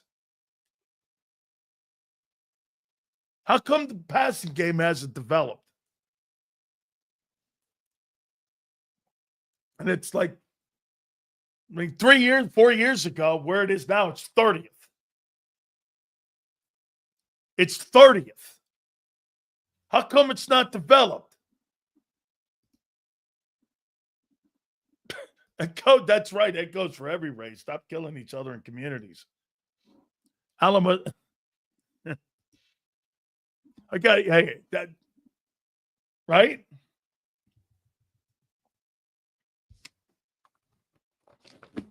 I want to reset that Pete Prisco list as well. Awesome. All right. How this year? Let me take a time out here. Let's do this. Big Sills here for our friends at Morgan & Morgan. I haven't taken a time out. We need to take one here. Over $30 billion in getting refunds for families across the country when it comes to their record, when it comes for those folks getting people that go out. And again, you hire Morgan & Morgan, they are going to get what's best for you and your family because they are the #1 injury law firm in America. $30 billion recovered. Okay. Family in PA, I told you about $30 million they got in a settlement, initially offered $650K. Family down in Florida, they ended up getting nearly $15 million with a $350,000 initial offer. Listen, they don't get paid unless you win. That's right. They don't get paid unless you win. This will be the easiest decision you make if you're ever injured. Go online, forthepeople.com/big sales or pound law 529. That's FOR, thepeople.com/big sales or pound law 529. And do me a favor, you tell them Big Sales sent you. This is Eric. When he got injured in a car accident, he called Morgan & Morgan. He not only gets a lawyer, he gets trial lawyers like Sam and Jessica who are in it to win it. He gets his own investigators with briefcases, leather ones. And if you ever have questions, our customer service folks keep things rolling. Injured? We're your army. Morgan & Morgan, America's largest injury law firm. Your financial future is on the line. Are you ready for what's next? At Leone & Company Wealth Management, we help young professionals, business owners, and pre-retirees navigate the complexities of building and protecting wealth. For young professionals, we'll help you grow your wealth, plan for your future, and make the most of your hard-earned dollars. For business owners, we provide strategies to protect your company, manage risks, and create a lasting legacy for both your business and personal wealth. For pre-retirees, we'll design a plan to secure your retirement, ensuring you can live comfortably and confidently in your next chapter. Whether you're just starting out, managing a thriving business, or preparing for retirement, we're here to help you take control of your financial future. The first consultation is on us. Get the advice you need without the cost. Let's make your financial vision a reality. Take the next step. Scan the QR code to schedule your free consultation today. And of course, go Birds.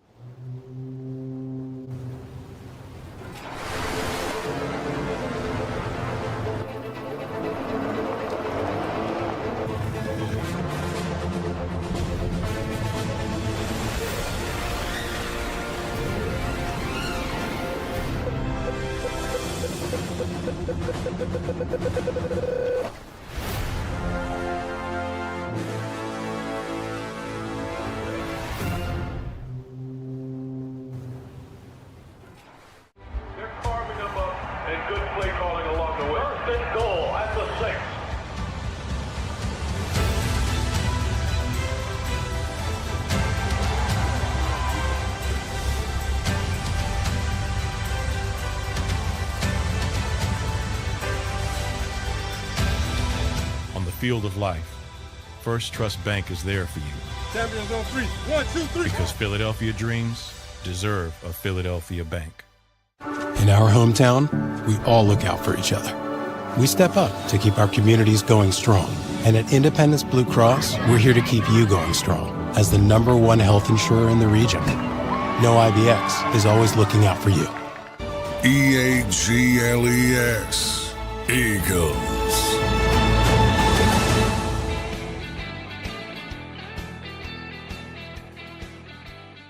Big Sales National Football Show. Do me a favor, guys. Hit the like button. You know what? I got to tell you. For me, I've been impressed. If you keep looking at A.J. Brown. So I saw a video just a couple seconds ago. 22 miles an hour. And people are talking to me about how fast Tyreek Hill is. 22.7 miles per hour, I think they end up getting to. Have you not been surprised by the impact that A.J. Brown has had on the team? Has he been a bigger impact than what even T.O. brought to the team? Now, I know it's a shorter time. But is he better than Owens? Is A.J. Brown a better player than Terrell Owens? I mean, he's the best player the Eagles have ever had at wideout. Is he better than Owens? Man, I don't know. Let me take a look at Terrell Owens. I mean, can you make the argument?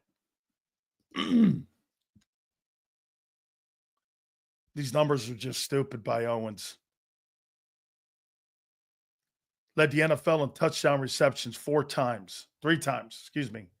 First team All-Pro, 1, 2, 3, 4, 5. Pro Bowler, 1, 2, 3, 4, 5. 1, 2, 3, 4, 5, 6. 1,400, 1,200, 1,300. Had only 1 year with 100 catches. Got 1,078. He's got 15,000, almost 16,000 reception yards. And total yards from scrimmage, 16,000. I mean, is he better? Is that guy a better player than T.O.? I mean, some great conversations, by the way. I mean,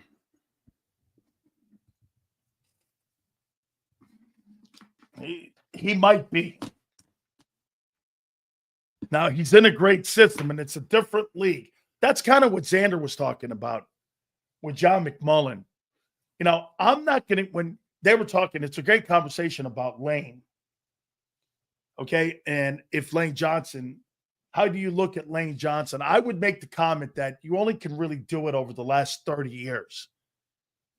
Who are the best O-linemen over the last 30 years? Well, let me ask you this. In Philadelphia, who do you think has had more impact as an O-lineman? Who would you say? Jason Kelce or Lane Johnson? I appreciate that, Park. Thank you. Who has had a more of an impact? Let's bring in Xander. Let's get him up here. And let's get from the morning show, Big Z. What's up, Big Sills? How you doing, brother? Who do you think's had more of an impact in the O-line over the last 15 years? Jason Kelce or Lane Johnson? Lane.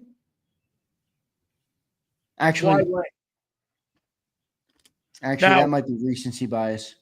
Well, because Jason Kelce plays a tougher position than right guard. Yeah, and Kelce called out the protections for Foles. Kelce did so much of that. I think Kelce was one of the reasons that the transition from Carson Wentz to Jalen Hurts was so seamless and worked so well. I think you got to go Kelce. And I think you got to go Kelce. Yeah. And by the way, both Hall of Famers. Absolutely. And I think Lane is the better player, actually. Yeah, Lane is the better player, Yeah. but the more responsibility was on the center. Yeah, I think Lane's a better player, but I think you're right. Yep. That's how I see it with there. Is AJ the best wide receiver in franchise history? Yeah. Yeah, I think so. I mean, 4 years now he's been here, or 3 years he's been here now. 4,000 yards in 3 years. I mean, T.O. was obviously the most talented, but he wasn't here very long. So 1 year. It's got to be A.J. Brown. And the scary part about that is he's already talked about that after 3 years. What's he going to be after, even if he just plays 2 more seasons in Philly, 3 more seasons in Philly? I mean, he's on a really, he could be. That's the one reason that yesterday before JAKIB came on, you were asking me if I think Jalen will finish his career here or AJ. And I think AJ is a tough conversation because it's a lot less likely he would finish his career in Philly. But I do think he's quickly entering that, like, Philly guy type of era, like aura type of dude that he has where, I wonder if a deal would get struck because he becomes so beloved by the city. I mean, even this summer, like you said, Jalen's in Napa and the Vineyards and the Met Galas. AJ's like, yo, I'm in Philly. This is where I live. My family lives here. Philly took me in. This is my home. I'm working out here. I need a quarterback in the area to throw the ball. Like, I don't know. I feel like he's really embraced this city. And I think the Eagles have reciprocated that embrace to him because they're appreciative of the way he's embraced it, when it's very easy to be a pro athlete and be like, yeah, I'll be there for the season, And I think they appreciate that. So I think AJ is kind of on a different trajectory, but we'll see. How about this, what you brought up with me? And I watched that Nicole Lynn interview again. Yeah. And you're right. How much? By the way, she's sharp lady, man. Oh, my God. What an absolute sharp lady, agent she is. Mm-hmm. And you know what she does too? Her relationships, from what I'm hearing with all the teams, she leaves it up to the player on what type of energy. Exactly. What I mean by energy is if a player wants money she's going to be hard. If a player wants community and wants to be involved in the organization for a long time, she approaches it from that angle. Well, and in Jalen Hurts' case, she got them both. Yeah. Well, I'll tell you what. You know, what do you think the most important thing she got for Jalen Hurts was? Well, the way the contract was structured so he could keep his team around him. The no trade. Well, you know why? You signed a contract that big, though, Sills. It's unlikely you're getting traded. Well, wait. No, I'm not putting that in there to give to the player. What? So you can control your own destiny? Yeah, it's true. What if the guy sucks? Okay. What happens if this guy gets hurt and I'm there with that contract? Well, you do remember, like, Jalen Hurts was playing on a $850,000 or $1 million contract when we went to our first Super Bowl. So I feel like there was a little bit of we were not indebted to him, but like he gave us such high performance and he was on a rookie deal. It was like when we gave him that contract, they kind of gave him everything, you know, and to his credit, by the way, that'll forever go down as one of the greatest contracts Eagles ever signed. I never heard a $250 million deal done that quietly. Well, and also Sills, I mean, the guy got the job done, right? Yeah, guy get the job done. absolutely. Be one thing to give him the bag after going and he doesn't go back or he gets comfortable. He went back.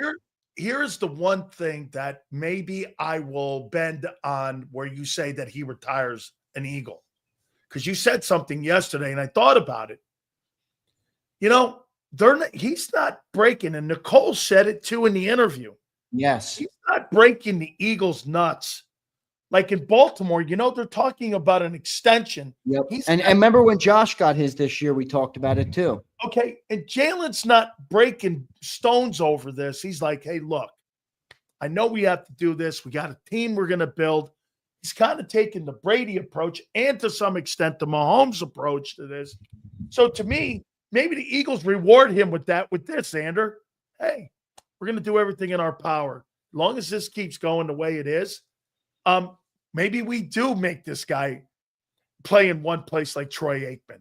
Yeah. I mean, those days of playing in one place are not here any longer. No, they're really not. I mean, especially in the salary cap era and the modern game where players, you know, have more control than ever, to your point, which is why it's big that he got a no trade clause. But yeah, I could see it. I mean, I really could see. Remember, Jalen Hurts is already today the greatest starting quarterback that's ever been in. Maybe not the greatest, but the most accomplished starting quarterback that we've ever had in Philly. All right, and it's not even close. And the guy's he's not even 27 yet, I don't think, or whenever he turns 27 this summer or whatever it is. It's not this dude's young and he's accomplished, and Philly's always going to remember that. All right, like I know some people might not have him as their main, type of player or whatever the case may be, but Jalen will always be loved in this city. And I think the Eagles, Jeffrey Lurie takes care of players, man. Jeffrey Lurie likes taking care of players that gave everything to the city. He does. He's done it for years. Sometimes they did it to a fault. Remember after 17, they kept some of the older guys around. They've done it to a fault. And even though the big four, Fletcher Cox retired as an Eagle, Jason Kelsey retired as an Eagle, Brandon Graham retired as an Eagle, and Lane Johnson will, without a shadow of a doubt, retire as an Eagle. Those are the four biggest Eagles that we've had in the last decade. The next guys coming up are, I would say, Cooper, Jalen Carter, Jalen Hurts, and A.J. Brown. Lotta. And Lotta, and I would say Dickerson as well. Yeah. Yep. So those are the guys who I think I have the best chance to retire as an Eagle, those five players. I'm going to ask you the same question I asked Marcus here. Who you been more surprised by since they initially became an Eagle? Sirianni or Hurts? With their success. More who have you been more surprised about with their success? That's a tough one. I mean, I tell everybody this. I know they're interlinked. They're interlinked. They are interlinked. But I've always had a weird belief in Jalen Hurts, even when I was in college, because I watched him overcome it in college. And even when he got benched, like I remember being like, yo, I don't hate Jalen Hurts at all. Like, I'm not one of the dudes who was like, bench him and get rid of him. I'm not really surprised. Like, surprised, that's not the right word. Maybe am I inspired and am I moved by what he's been able to do? For sure. But surprised, I don't think I could use that word. So Sirianni could be a little bit more of a surprise, because how often do you see a head coach who's a coach of a football team, a coach of grown men, have kind of the childish behaviorisms that Sirianni has and have this level of success? So I think surprise would probably be Sirianni. I'm not surprised by Jalen's success. Guy works his balls off, dude. Yeah, but I mean, he says everything right. He does everything right. He's got the father that has him on track. And then he went to Alabama. Like, I'm not surprised by it. Oh, I am by his talent, because he was not very good. I didn't think. Well, surprised by talent. As a pro athlete playing the quarterback position, I didn't see it. I mean, he looks like Jalen Milroe to me when he was there. Not very accurate. I mean, he just wasn't. I mean, that's why he got benched. And I was like, I just didn't see it. Now, what you just said about working, he worked at his deficiencies, and he became a better ball player with hard work and perseverance and overcoming and just true belief. He's always been a different cat. You know what he is? He's the ultimate overachiever. Well, that's for sure. But he's also always been a different cat. Like, find me one player, let alone quarterback, one player who would get benched in the national title and then stay at that.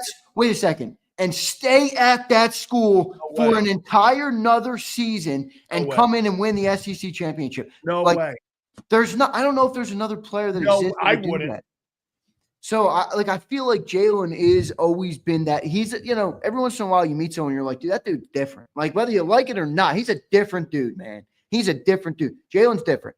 So that's why I'm not surprised. But I do agree with you where he wasn't talked about talent-wise like he is now. Even people who say it's disrespect to say he's top 10. Like, guys, he was not supposed to be this good. No. And Sileo is right about that.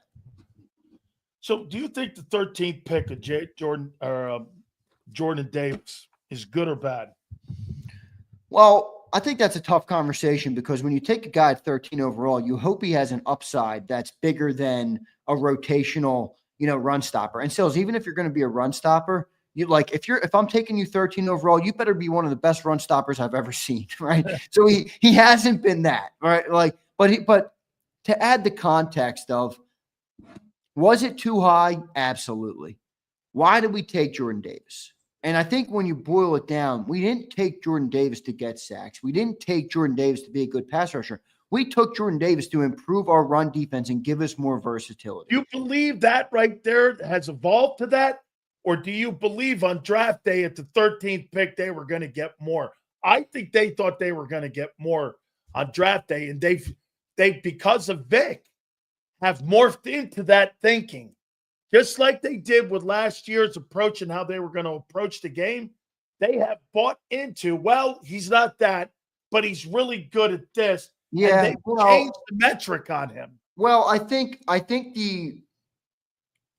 there's other there's branches of this, if you will, but the roots of this are he was drafted to be a good run stopper. And he has been that, and the defense was the number one defense in the league 3 years after drafting him, and they won the Super Bowl with that defense. So for me to say it was a failure, I would say no to that. But I think the branch of it is, you're 100% right. When they spent the 13th overall pick, they were expecting at the least one of the best run stoppers that we've had in Phil. You know what I mean? Like that level of guy, even if he didn't become a pass rusher.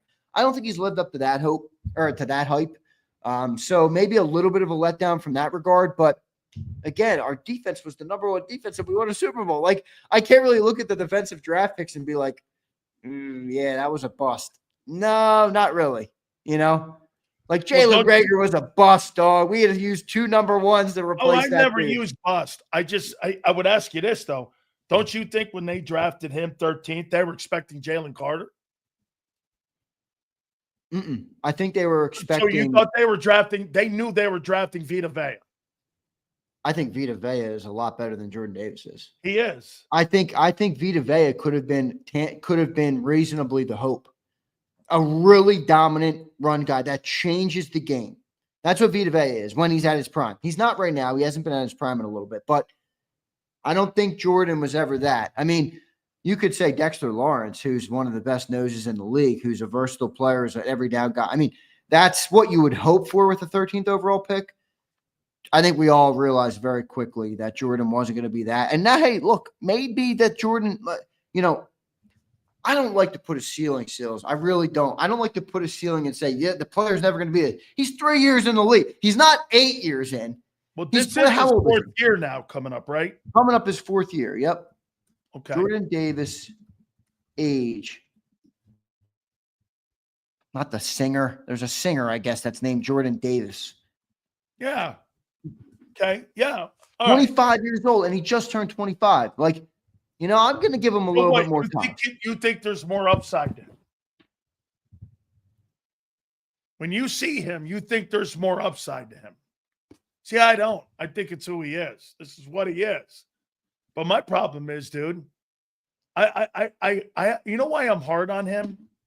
Because, bro, it's one thing for Nakobe Dean not to make your team because he's injured all the time. It's another thing because you're a fat ass. That's not an excuse not to be great. That's a laziness. You think he's completely 100% committed to the game? No. He's not completely 100% committed. I mean, the reality is, look, I'm a little bit softer on this conversation than you are. I'll admit that, and I'm not proud of that. All right. Normally I'm a hard ass about everything else. I am definitely softer about this, but player. What is the at the very base core of being a football player is being in shape. If you're not in perfect shape by 4 years in the pros and a couple years at University of Georgia, yeah, you're not putting in the time. Dude, I saw you go out and get a 36-year-old Linville Joseph and do the same shit. A 36-year-old Linville Joseph. You were paying him $3.5 million. That's my problem with this, dude. You can't be like that. We're going to. By the way, I think Bob Lang might be colluding with me now. I mean, I have perfect internet all day today, and I come on the National Football Show, and now my internet's kicking out. I'm like, wait a second, what's going on here? This feels targeted. Hold on, I got it. You ready for this one now? Here you go. Here, best 100. CBS's best 100. Oh, this is a bullshit list. By a bullshit dude who hasn't been right about much of anything in the last couple of years. He's an aggregator. He loves chirping at Philly because he knows we're going to respond. Number one. This is a stupid list. Like Myles Garrett, the second best player in the league. I agree with that. That's a stupid list. Saquon Barkley, number 3. I agree with that. He put 4 picks Justin Herbert above the Super Bowl MVP. This guy's not serious. Josh Allen. He's not a serious guy. This is the list of who the best players are, not on the best teams. There's a difference between, like I tried to tell people, the Eagles didn't have one guy. There's a box of rocks. Hold on. Eagles didn't have one player first team All-Pro. That doesn't mean the Eagles don't have the best O-line in football by far. They got the top 3 players at every position except right guard. Talking about a unit versus talking about a dude. Hey, good players are on shitty teams too. Okay? I mean, there's good players on shitty teams. So Barkley 3. Let's get down here. I do notice this on this list. Lane's the first Eagle and the first O-lineman, or second Eagle, first O-lineman of any O-lineman on this list. Wait, who was number 1 on this list? Mahomes? That's Mahomes. All right. He's got Mahomes 1. He's got Garrett 2. He's got Barkley 3. Oh, let me write that down here. Barkley number 3. Let's see how many Eagles here. Barkley 3. Let's go down here. So we go down. Here's Lane at number 12, is it? There he is. Lane Johnson, 12. There's Lane. Look at Mulata. Mulata 13. That's awesome. So you got 3 and 12 and 13. Let's go down the list there. There's Derrick Henry at 14. There's Tristan Wirfs, heck of a ball player. Where's the next Eagle? Where we got going up here? There's 30. AJ. There's AJ at 31. I got AJ 7th. Okay, I mean, best athlete in the game. So anyway, they got him at 31, AJ. It's a little low. Jaden Daniels, 33. There you go. Look at Jaden Daniels at 33. Wow. Zach Bond, number 40. Holy shit. So right now, The Eagles have Barkley at 3, Lane 12, Millard at 13, AJ 31, and Zach at 40. Damn. A lot of good Eagles here. There's Christian McCaffrey at 41. There's Brian Thomas Jr. at 44. Malik Neighbors, 40. There's Justin Herbert at 49. Look at that. Let Justin Herbert at 49. What a and look, there's Jalen at 50. 50 what? 52. You know, he was drafted at this guy's got Jalen Hurts at the 52nd. Jalen was drafted at 53 overall. Dude, he's about the top 20. He's about the top 20 player in the league. When you're putting all the players in the league. Wow, that's pretty good by you. Yeah, he's probably top 20. Yeah. I'll take that.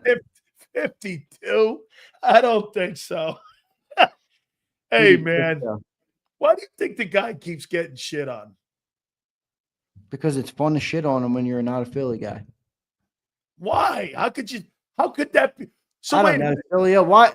Why do you come on here every day, tell us we're all Nimrods, and you smile doing it? Well, most of you are. Wait, who else got a kick out of Sileo's reaction though? It's fun to do. He goes, "Why? I don't never do that. I don't think I've ever had fun making fun of you idiots. Are you kidding me?" People love picking on Philly because look, I love being Philly. All right, but Philly people are, they get a little emotional here and there. They're protective of their people. Yeah. And people get reactions out of Philly. So Nimrods like Pete Prisco put him at 52 to stir up the pot. 50. You know what, Xander? That's a great line. You know, these players, of all the people in your city, because you don't take outsiders well. But when you become an Eagle, you accept them once they get drafted on day one. You notice that? Like if you have a talk show host, man, it takes 3-4 years to get through to you fucking nutheads. Okay? But if you're still get DMs every day. Yo, asshole, you shit on my Eagles. Hey, listen, it takes years to get in this room. No, the funniest is when I go and I'm hanging out with either a friend or someone in my extended family, and they're like, "Yo, what was Sileo saying?" I'm like, "All right, yeah. All right, I got another good one for you. Hold on. Little tasty treat. Oh, by the way, can I please put this into the coffers of, hey, do me a favor, Xander. In the next 10 days, can I get that Marcus Hayes fucking soundbite up? I'd like to get it up. So, Marcus, if I ever get off this fucking show, I've been booted to the 5 o'clock hour like a peasant, Oh my God, that's fucking hilarious. You kicked me to 5:40 when I got my most at work to do in the entire day. And you want me to, now you're adding to it. Oh God. Hey, all right. Hey, Xander. I'll get you this fucking clip. So Marcus Hayes said that. I asked him, if Doug was coaching this team, do you think they would be where they are? And he went, no, they'd be better. No, he's wrong. And he's a better coach. He's wrong, man. I'm a firm believer, Sills, in that people are in positions for different times for different reasons. And I would be okay with an argument that someone thinks Doug Peterson is a better coach than Sirianni. I'm okay with that. But I don't believe that you can interchange people at any given moment in time or for whatever you're talking about and get the same result. I don't believe that. I don't believe you could insert any quarterback in Philly and they would have the same success. I don't believe that Doug Peterson believe the team would operate the same way. All right. So I think Nick has been the right coach for the right moment in Philly. That's what I believe. And I don't think that I could say that Doug would be more successful than Nick is right now. I mean, dude, Nick has been does Marcus need a reminder on the accolades of Sirianni so far in 4 years? You might not like the guy, but the records and the winning percentage, which by the way is the only stat a coach has. He doesn't believe it. Yeah, well, he's like Angelo. Angelo doesn't believe in Andy Reid either. Andy Reid's going to march his way as a first ballot Hall of Famer, one of the greatest coaches of all time. And with all due respect to Angelo Cataldi, some dude with a microphone who's got a big voice in a big city says he's not a good coach. Like, yo, you're not right. And it doesn't really matter if you want to stick to your take. It doesn't really matter. It's a bullshit opinion. I don't buy that on Andy. It's an opinion. Opinions are like assholes. We all got one. Hey, Jerry Seinfeld said it on a show once. He goes, if you think I could start another sitcom like Seinfeld, you'd be crazy to think that I could have the same success. Yeah, right. By starting it. And he goes, it's the perfect storm is what you're talking about. Certain things at the right time. Like, I agree with that, Xander. I'm a believer in that. I don't believe you could just go, well, let me fucking put somebody in this sitcom or this movie and take somebody out of Maverick, not being Maverick, and put somebody else in there, and it'd be the same movie. It's not. Well, that's where I think you take the life out of things, right? I mean, even just go local to our shows here. The National Football Show is not a show without Dan Sileo. Birds 365 is not a show without Johnny Mack. Could I go and say, oh, maybe we can get cheaper or this or that or that, or, do another beat reporter because it's the same. People show up because whatever it is, the show works, and the people show up for what what that show brings. So, I don't know. I don't think the framework is enough for me to say that Nick Sirianni's a stiff, like Devin Shanahan, who's been Sileo-ized. Hey, so you got Harry I Mays gotta go, by of the the way. world. You're fucking holding me. You told me 5:15. Hey, you got Harry Mazes of the world, and over here you got Xander Krauses of the world. What do you want from me? How you doing? All right, last one before I get you out. No, wait, let's do this. Let's do the supers. Wait, what do you got? If you got something for me, you prepare, you work hard. Let's go. I can hear All it. right, last one here for you, Junior. I want you to tell me flat out kind of year you think your boy and Kevin Petula are going to have this year. Are they going to have a top 10 offense? Is it going to be and resemble the same kind of thing in the 20s, passing and number 1 or 2 in rushing? Is it going to look, what is it going to be? What do you envision this thing to be? Or do you think it's going to be something like 15-15, top 15 defense, Ready? top 15 offense? Oh God, I can only already see it for everybody. bullshit. What? Thank God he froze. What's wrong with his internet all of a sudden? So I'm going to put a number down here. Am I frozen or am I here? No, I got you now. Go ahead. I don't know what's going on. It's Bob Lang. He's not going to like my answer again. I don't know what's going on. All right. I think running offense, they're going to be second in the league. Okay. Behind the Ravens. Okay. Passing offense, 12th in the league. Good for the number 4 overall offense in football. Okay. This is what I got. Barkley's going down in week 2. No. Hey, I'm going to knock on wood for that. Yeah, come on, man. I can't even do that. I will not do that. I will not, and I didn't mean that. I'm going to say you guys are number 2 in rushing. And I'm going to say you guys are probably going to be number, what did you say? Oh, big shoes. 28th. Ha, ha, ha. 12th. 12th, Sileo. I'd say you're probably 15th in passing offense. Oh, all right. You're right where I am. I'll go 15th in passing. You can't be 29 again. You're just not. It's not. That's not possible. I'll make a wager with you right here. If we finish in the bottom 5 passing offenses in the NFL, what do you want? Want me to wear a Dak Prescott jersey of some sorts? No, I don't, because I don't know what you want me to do first. Well, I didn't propose anything to you. I'm very confident that the Eagles are not going to be bottom 5 passing offense in the league this year. Bottom 5? You were bottom 3. Okay, and I said they're not going to be bottom 5 this year. Okay, I think they're going to be like 15th and 2nd. That's probably going to give them around. That means it'll be a top 5 offense. So you're probably going to be scoring around 27 a game. 20. You got what you guys around 26? Dude, this Eagles team is going to be good. They're Yeah, gonna but that defense is going to be that defense. That defense will be 18th. Yo, guys, I hope everybody had a fun 2024 season. I got a weird feeling that 2025 is going to be unbelievable. 18th in defense. Oh, bullshit. 18th. 18th in defense. You watch. Get the best linebacker in football. Get the best defensive tackle in football. You get the best corners in football. Come on, man. Best corners in football. Big Z.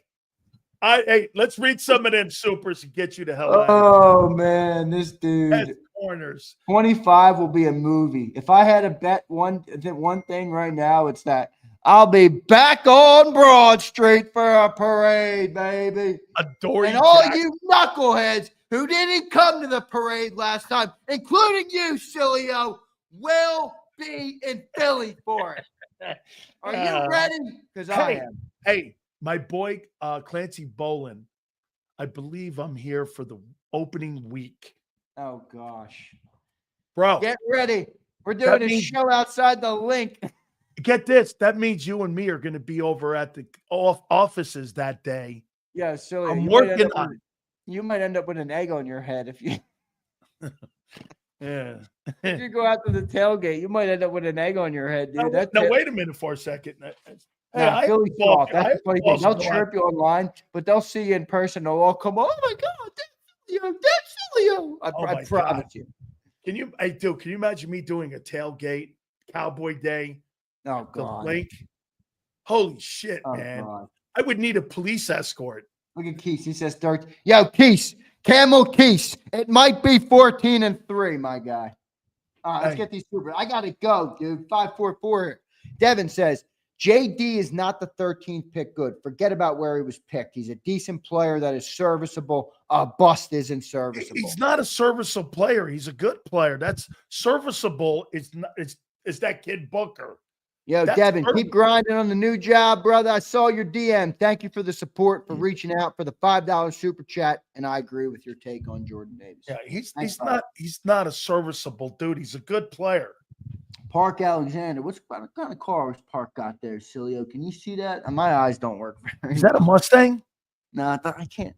I'm a Mustang guy. Hey, Park, is that a Mustang or is that what is that? Park says he's playing team ball. He is better. He plays team ball. He is better. Hurts, I guess he's talking about. I guess he's talking about Jalen. Kyle Kokorski. Oh, there you go. We already got that. All right, we only had a couple supers. I never knew a Democrat on tax day is hilarious comment, though. Absolutely. Xander, great stuff. You guys are killing it down there, man. You know, during this time, it's one of my favorite 18th on defense. I see Twiz has already bookmarked it. Remember it, everybody. It'll be on the mantle of shitty Sileo takes this year. I am off. And Reyes, write it down so you can roast them next year. I am like Shohei Ohtani so far this year. What, I am the guy. Pitching one inning with a one earned run. Yeah, and then I turn around and go 2 for 4 and drive into game winners. Yeah, that's me. All right. That's true. Hey. All right, Sills, I got to run. Thank you, bro. All right, brother. Appreciate you, man. Absolutely awesome. Guys are great. Absolutely. That's a Lexus convertible. Oh, hey, excuse me. Hey, look at Park. It's a Lexus convertible. You know, and then hey, wait a minute. Hey, Park, what do you park over your Aston Martin? That's my Aston Martin over there. It's a $375,000 car, by the way, just in case you're keeping score. Right? Hey, Park's got an Aston Martin in a Lexus convertible. Big Sills yellow Hummer. Yes, I have a yellow Hummer. It's canary yellow, too. I think I got a picture of it. Yeah, some of you guys have probably seen it. Big Sills' yellow Hummer. I love that thing. Roomy, it's big, and it's Big Sills. Oh, yeah. By the way, Sue, a lot of victims in that car.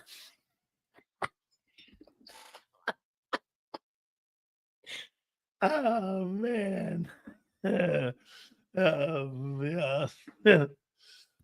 Sills used to fit in a Lotus. I never fit in that thing. Senor, Let me see the cars. Let me write them down. So here are my cars. Corvette. Yes, fit. Man, I love that car. Was it fast? Then I bought a Porsche 911. Great car. Great car. Then I bought a Maserati. I had these all at once. Really good economics. My aunt right now is throwing up. Okay. Oh, I have to add one more. So I had my Corvette. I got rid of the Vet. But I had my Porsche. I had a Maserati. That's when I got the Lotus. Lotus is Spree. It was blue. Then I got an Acura. As you can tell, I went from all that. Then I went to an Acura. It was juiced up. Then I went to an Acura. Yeah. No, bro. No, that's not. Do I look like a Chevy? Right? Do I? Okay. Pontiac Trans Am. Hey, so why am I not surprised with trans?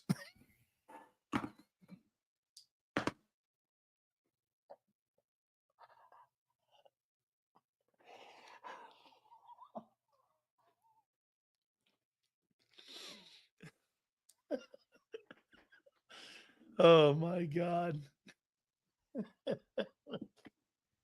Okay, so Sue had a trans. All right.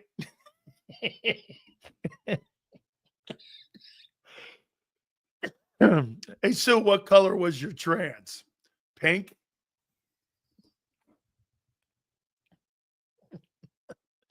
Oh my God.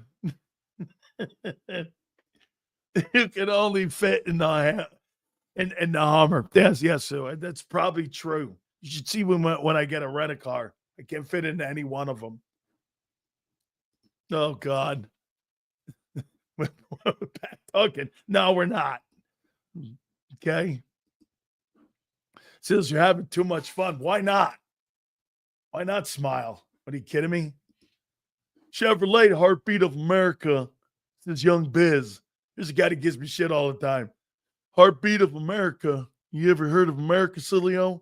Or you one of them Italians that came over here with your greasy hair and oily skin, your olive oil skin? I think you're a disgrace to the country. Do me a favor. Make sure you always go to my guy over there and contact him. Don't ever contact me again. Senator, you can have my answer now. Okay? Nothing. And I appreciate if you would pay for my pasta fazool. Xander's a truck guy. He's got a cool Ram. That thing was dope. The thing was dope, dude. Absolutely. Is a Lotus still a light car when Big Sills gets in? Hoss, this thing's a mid-engine car. The tires alone were $275 a piece. Okay? I mean, no, they were too small. That thing was small. I couldn't get into it. Sills drove an IROC. Do I look like an IROC guy? Well, I think that's a very racist thing because Italians and IROCs, I see where you're going, Bob. So you think Guineas drive IROCs? Got the horn going down here? Very racist. Look at that. Bob's throwing that out there. Guineas and IROCs and horns. Is that what you're saying? I drove one of these, dude. I drove a Cobra Jet. Sills WIP. Sills WIP's been blowing you out of the water with hot takes recently. They're really struggling to keep people's attention over there. Yeah.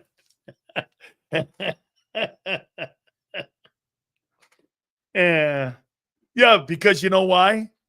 They do what that dude Harry Mays used to do on our network. Xander, I don't know what to talk about. I don't know how about being entertainment? How about being entertaining? Try doing that.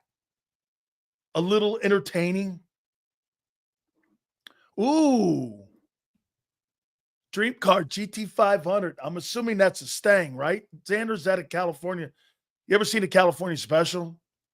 My dream car would be, I'll tell you what my uncle had. My aunt's in here. So Xander, check this out. My uncle had this black 1967 black GTO. And I think it had on it 300 miles on it. There must have been 700,000 coats of paint in it. Nobody could wear their shoes in the car. Seriously, when I used to get into this GTO, you couldn't wear shoes because he didn't want the carpet dirty. Everything was factory. My God almighty, that thing was so great. He had another GT. He had loved GTOs. And man, those cars were just, he sold it. The guy wrapped it around the pole the first day. I had the car forever. And the guy wrapped it around the pole. Man, that car, my uncle wouldn't take it out in the rain. He kept that baby all, man. Holy cow. That car was just absolutely insane great. All right, folks, my great friends at Morgan & Morgan. You saw John on earlier. We appreciate him very much being on with us. With over $30 billion recovered for the clients across the country, that's what makes them the number one injury law firm in the country. They're number one because of what? They win. Tell you this, folks. Look at what's going on in California. Getting everything back when it comes to their losses, when it comes to their homes. All the people in North Carolina. If you're ever injured, do me a favor. Check out my friends at Morgan & Morgan at forthepeople.com/big cells or pound law 529. That's forthepeople.com/big cells or pound law 529. And do me a favor. You tell them Big Cells sent you. This is Eric. When he got injured in a car accident, he called Morgan & Morgan. He not only gets a lawyer, he gets trial lawyers like Sam and Jessica who are in it to win it. He gets his own investigators with briefcases, leather ones. And if you ever have questions, our customer service folks keep things rolling. Injured? We're your army. Morgan & Morgan, America's largest injury law firm. Your financial future is on the line. Are you ready for what's next? At Leone & Company Wealth Management, we help young professionals, business owners, and pre-retirees navigate the complexities of building and protecting wealth. For young professionals, we'll help you grow your wealth, plan for your future, and make the most of your hard-earned dollars. For business owners, we provide strategies to protect your company, manage risks, and create a lasting legacy for both your business and personal wealth. For pre-retirees, we'll design a plan to secure your retirement, ensuring you can live comfortably and confidently in your next chapter. Whether you're just starting out, managing a thriving business, or preparing for retirement, we're here to help you take control of your financial future. The first consultation is on us. Get the advice you need without the cost. Let's make your financial vision a reality. Take the next step. Scan the QR code to schedule your free consultation today. And of course, go Birds.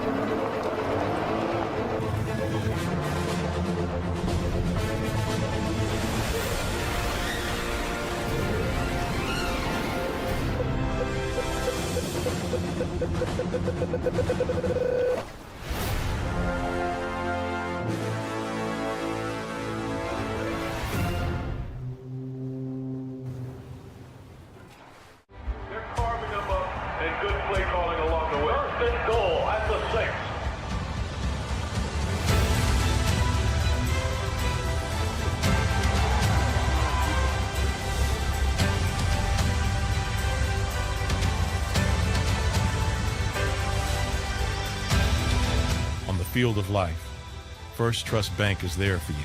Champions on 3. 1, 2, 3. Because Philadelphia dreams deserve a Philadelphia bank. In our hometown, we all look out for each other. We step up to keep our communities going strong. And at Independence Blue Cross, we're here to keep you going strong as the #1 health insurer in the region. No IBX is always looking out for you. EAGLES, Eagles.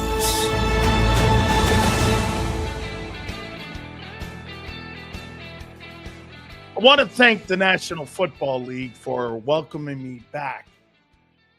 I'll be doing a cup. By the way, there's a chance that I'll be doing an event in Philly for the youth football of the National Football League as we get closer to training camp. There's a shot that they're going to fly me out there.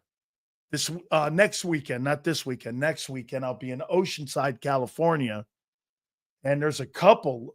I think there's one in Latrobe, Pennsylvania. And I think there's one right outside of Philly that they're talking about me being involved in. So I may be actually in town. The NFL will fly you out, they'll put you up, and there'll be like a youth, and I might be able to broadcast my show right there from the facility. I don't know if I think it might be at UPenn where they're going to be doing this. There's a shot that it's going to be at Franklin Field. Can you imagine Big Sales doing a show at Franklin Field in July, which would be incredible. I talked to Coach Finks's son, who's running this thing for the NFL. And I talked to him last night. He goes, would you think about doing, because I know you do a show in Philly. And I go, yeah. Would you fly me out, put me up? And he goes, yeah. So there's a chance that I could be there in Philadelphia in July too. So got a lot of things on the table. Guys, thank you so much. We'll try to get the Battle Royale. I'm still working on Angelo, and Howard's the guy. Got to get him coordinated up with this thing here. But we're going to work on Battle Royale tomorrow. You guys have been great. Joe Zander, thank you so much. 2 to 6 tomorrow. We'll see you on the flip side.